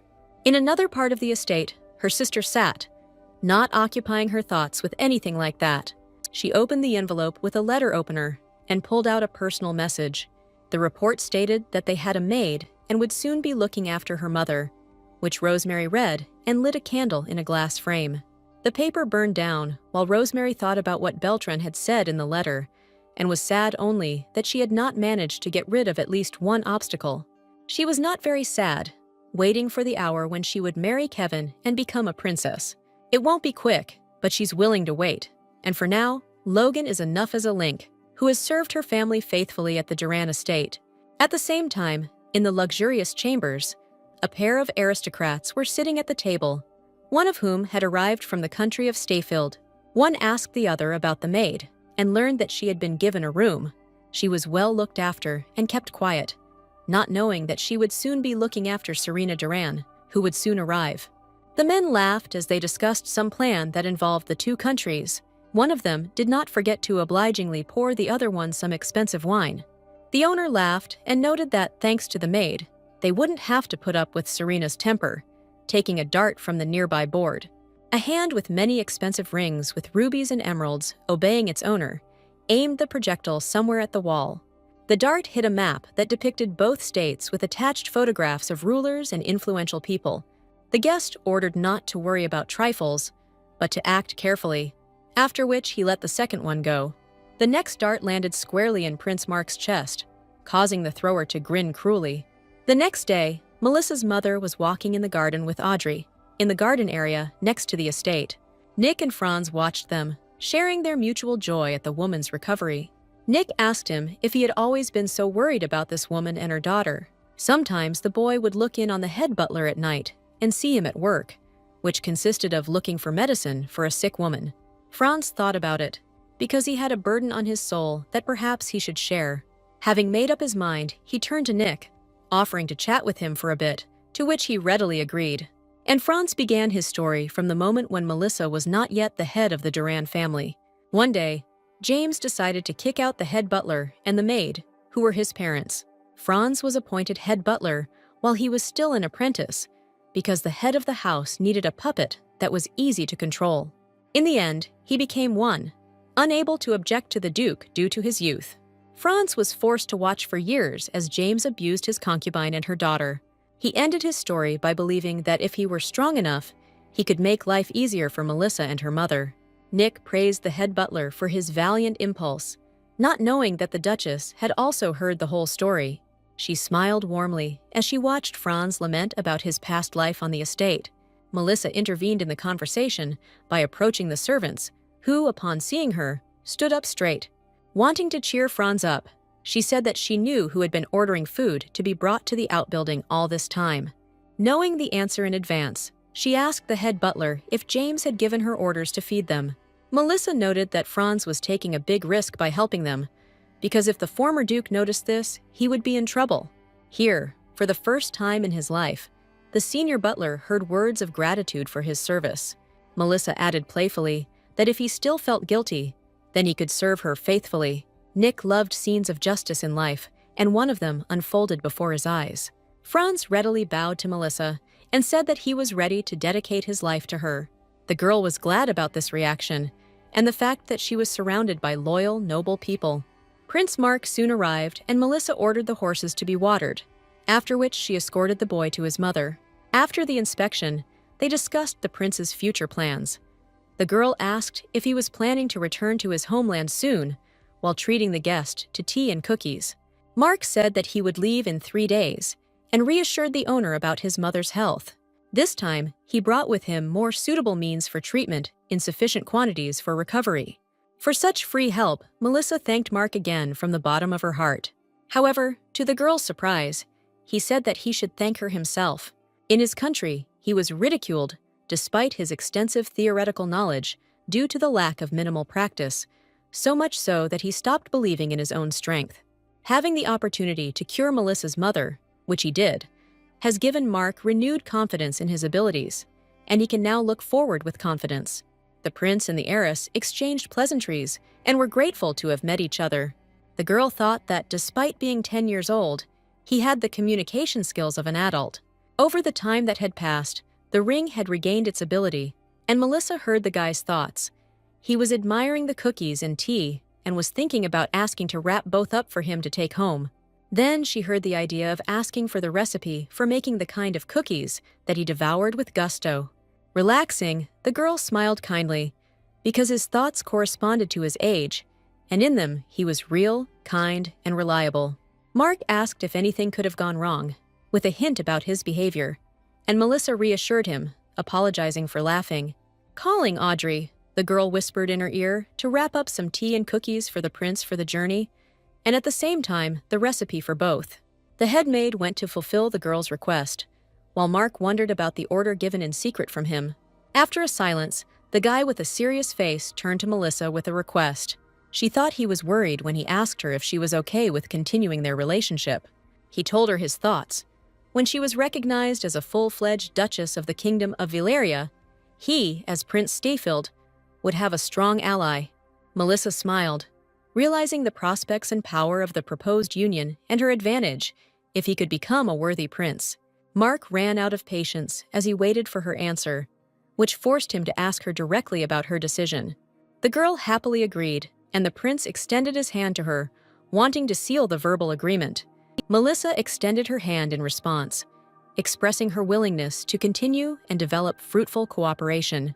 Hands joined, marking the birth of a new union based on friendship and mutual assistance. And so the birthday of the new mistress of the estate arrived, who in the morning, with the help of Audrey, dressed up in a new dress. Wearing a silk satin dress, complemented by graphite-colored patterns framing the seams, Melissa looked like a true duchess. The head maid was as happy as if for herself when she saw how the outfit suited the girl and led her to the mirror. Seeing herself, Melissa became modest, doubting whether it should be so luxurious, to which Audrey decisively invited the girl to the guests. It was the girl's 12th birthday, and as she walked down the hallway with Audrey, she thought that in 5 years of living here, this was the first real celebration. In previous years, although guests came to the court, no one paid attention to her, because they came mainly to see James. The girl left the estate, where she was met by her mother, who was looked after by Nick just in case, while Franz watched the progress of the celebration. The daughter threw herself into the arms of her mother, who was beside herself at the sight of her daughter after many years of slavery. In the end, Audrey stayed with her, and Franz and Nick walked proudly behind the birthday girl as she walked towards the guests. The crowd of guests greeted her with toasts to her health, because now everyone had come to the celebration specifically for her. A couple of businessmen expressed admiration for her success, and one of them suggested talking about business. Melissa answered everyone politely, not ignoring this proposal, which she suggested discussing first with the butlers. She was drawn to a familiar voice, the voice that had helped her words gain power in the royal hall. Queen Sophia herself arrived at the celebration, and upon noticing her, the guests stepped aside. She congratulated Melissa on her birthday, noting that she had grown a lot since the last time they met. The birthday girl bowed, expressing gratitude, but she didn't even think that Sophia would come, because her letter was a necessary formality. The queen came closer, beginning the conversation with the events of 5 years ago, since the time when the girl gave her a candy with an opal, and at the trial asked her to lead the Duran family. Her success over the past 5 years has not gone unnoticed by the royal family, which she informed Melissa about. The girl, in turn, did not forget about her assistants, saying that this success was achieved through joint efforts. The queen fanned herself to refresh her face and noted the girl's modesty. Melissa's ring worked fine, and she heard Sophia thinking that the birthday girl would come. But instead of voicing her thoughts, she asked the girl if she would take part in the exit. This ball, called the exit, was personally organized by the queen for the daughters of aristocrats. This was the beginning of their acquaintance with high society, and also spoke of their growing up. Melissa confirmed her intention to come, and Sophia reminded Rosemary to come too. Then the queen leaned closer to the girl and asked if it was time to think about marriage since she had decided to visit the exit. She then suggested that she had a close relationship with Prince Mark of the Kingdom of Stayfield. Understanding the meaning of the assumption, the girl refuted the queen's thoughts about her closeness with the prince, saying that they were only good friends. Sophia did clarify whether Melissa was planning to marry him. Having heard the desired answer, she then suggested to the girl that they discuss something face-to-face. Their conversation was interrupted by Rosemary's cry, calling her sister, coming from the garden. She held Prince Kevin's arm and boasted about it, saying that she had brought him here. Noticing the queen, she released the prince's hand and performed a welcoming curtsy. Then Kevin turned his gaze to Melissa and was struck by her beauty. The girl had really become much prettier since their last meeting, which was very well emphasized by the dress. To Rosemary's great surprise, Kevin unceremoniously abandoned her and headed straight for the birthday girl. He took Melissa's hand, expressing admiration for her beauty, which embarrassed her. What followed was something no one expected. He gallantly kissed the birthday girl's hand. Melissa was in shock, as her face showed a question about the reality of what was happening. It was scary to look at Rosemary at all. It was as if she had been struck by electricity, and, losing control of her own face, she opened her mouth in amazement. Kevin kept jabbering questions that everyone except him knew about how old she was, whether it was her birthday, and banal congratulations. The girl literally pulled her hand away and, expressing gratitude, bowed to the prince. Trying to remain calm and cool, she stated that he shouldn't have wasted his time and energy on her. Her thoughts were pierced by the ice of hatred, because for all 5 years she had avoided him, because she knew what kind of man he was, while he stood opposite her and smirked at her modesty. As if remembering something, he turned around and clicked to call the butler standing nearby. Kevin said he had prepared a gift for her as the servant opened the wooden box. Everyone froze in shock at the prince's stupidity because he was going to do something he didn't even understand, standing smugly surrounded by guests. In the wooden case lay the royal tiara, the significance of which he either did not know or did not remember. Rosemary never regained control of her face, and she stood there with her mouth open, and a trickle of sweat ran down the queen's face from excitement. There was silence in the yard, since the guests also saw everything perfectly well, and the thick-headed prince grinned at his own irresistibility and stupidity. Once again, he put the girl in an awkward position, forcing her to think carefully about her future behavior. She knew that if a man from the royal family gives a girl even a piece of jewelry, it already means a proposal to date, not to mention a tiara. The tiara, lying in a case in front of her, was practically equated to a proposal of marriage. It was impossible to describe how tired she was of the arrogance and idiocy of the man of royal blood standing before her, who had gotten to her even in another time. Melissa glanced at Sophia, and from her reaction, she realized that she knew nothing about it. The girl didn't give a damn about this idiot, but she couldn't lose the queen's trust, and she had to somehow get out of this situation. Melissa understood how to act, and smiling said that she was not His Majesty's equal. She continued that the wise prince had specially prepared such a luxurious decoration for her to test her, and from these words, Kevin was surprised, not understanding what he was doing or what was happening. The birthday girl said that Kevin saw her ability to win over the queen, and so he decided to test her in this way. The butler and the guests began to think as the girl wanted, and the queen understood perfectly well what she was doing. She came up close to the prince and smiling, trying to make him understand what a fool he was. The girl said that since he was dating Rosemary, this tiara could not possibly have been intended for her. Without looking at the decoration any longer, she slammed the wooden case shut with such anger that the butler almost dropped her. Regaining her self-control, Melissa smiled carefreely and said that she was glad for the test.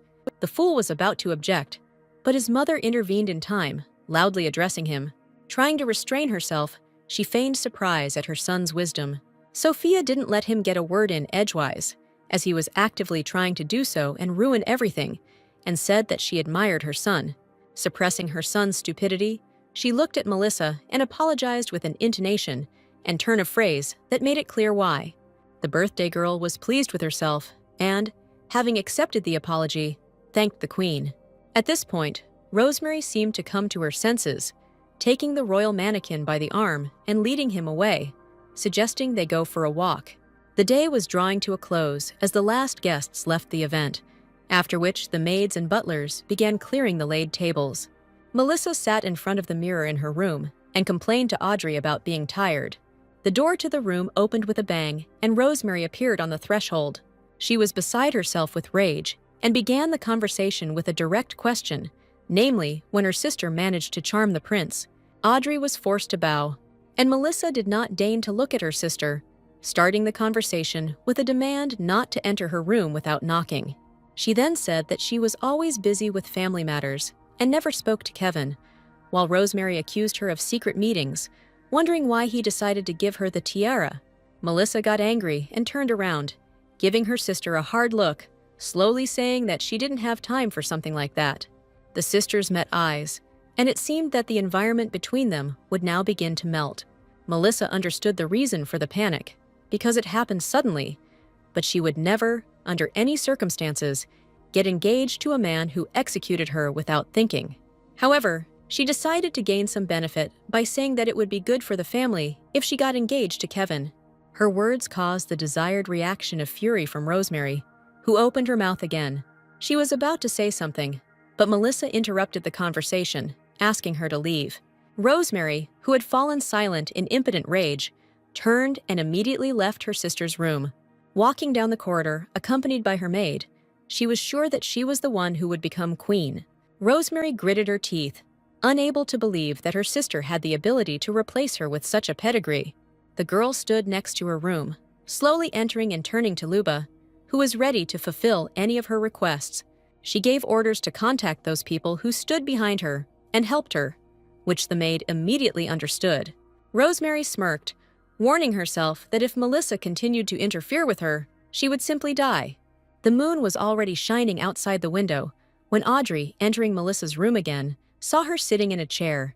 She didn't feel like sleeping, so she asked the maid to make her some tea, after which her gaze fell on a gift box standing nearby, with flowers attached to the top. She took it in her hands and placed it on her knees, guessing from whom this gift was delivered. Her guess was confirmed by a neatly handwritten postcard containing a laconic congratulation and 4 square jars. She remembered the unspoken alliance they had formed and was glad to have such a friend. Even though 5 years had passed, he was still just as polite and responsible, she thought, taking out a jar of herbal tea. It, like the other 4, was sealed with the Duke's seal, indicating that the tea had been personally selected by Mark. Near the wall of the box, after she took out the jar, her attention was drawn to an envelope. Opening the letter, she read an invitation to the Duke's court in the Kingdom of Stayfield. She was interested in what that modest boy looked like now, and no matter how hard she tried, she couldn't imagine him. Here she realized that the guy was now 15 years old and dreamily thought about the trip, wanting to see him sooner.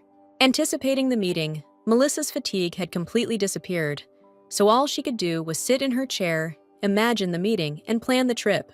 A couple of days later, Audrey brought another gift from Kevin into Melissa's room. He sent them every day since the banquet, which made the girl very angry, so she once again ordered that everything be thrown out. Afterwards, she went about her business, signing a contract with a representative of the Merchant Guild, who was accompanied by Franz. The guest was grateful, which he told Melissa directly, because the agreement would facilitate the transportation of goods. As he was about to leave, he voiced rumors. The city believed that Prince Kevin was courting Melissa, which he decided to ask about personally. The girl tried to correct the situation, indignantly wondering to herself why she ran into Kevin so often. But the representative of the trade guild did not take her objections seriously.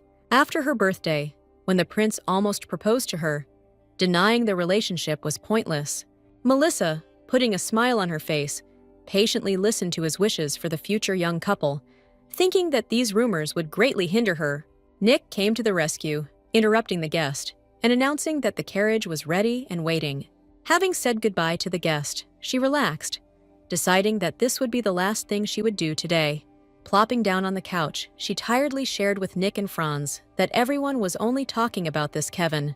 Nick confirmed her words, saying that he heard the same thing today at the bar, and this topic of discussion was number 1. The girl took a sip of the tea that Audrey had brought, fresh and personally picked by Mark. Looking at her watch, she informed the servants that after tea, she would go for a walk before the trip. Melissa thought with a smile that today was an important day, meeting Prince Mark. And so, sometime later, she arrived at the royal villa of Stuffield. A guard of knights stood before the entrance, and the butler loudly announced her arrival. As she entered, she performed a welcoming curtsy and greeted Mark.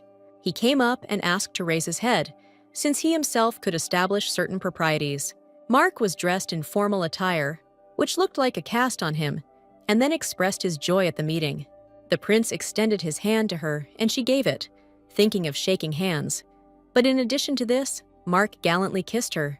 He then invited her to sit down and discuss a couple of important issues.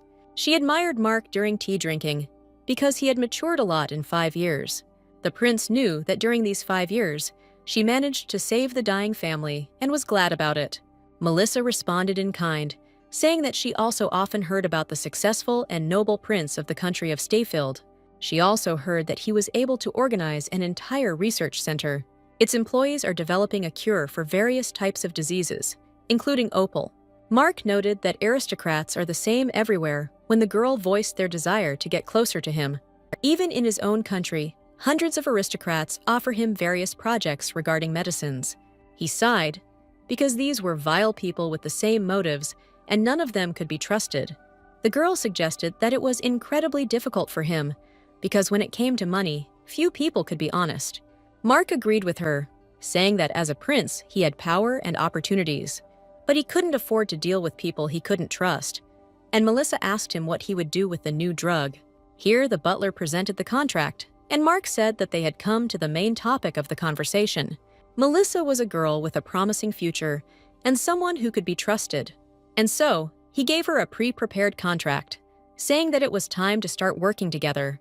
The girl was happy with this attitude and decided to read the contract a little later, since the prince then invited her to go to the summer gazebo for some fresh air. Once there, he waited patiently and drank tea with sweets while the girl read the document. Their attention was drawn to the crunching sound in the bushes near the table and the butler's shouts that someone was not allowed there. A few seconds later, Prince Kevin emerged from the hedge, ignoring the unacceptability of such a method of appearance for the prince of the country. He said hello and said he finally found her. While Melissa hoped it was a dream, Mark decided to intervene and raised his hand, gesturing for the girl to stay put. Kevin, with an idiotic smile, said that he wanted to meet her, but he didn't have time to finish. Prince Mark stood before him, silently looking at the future problem of the neighboring country and thinking about how to tell him more gently what he thought of him.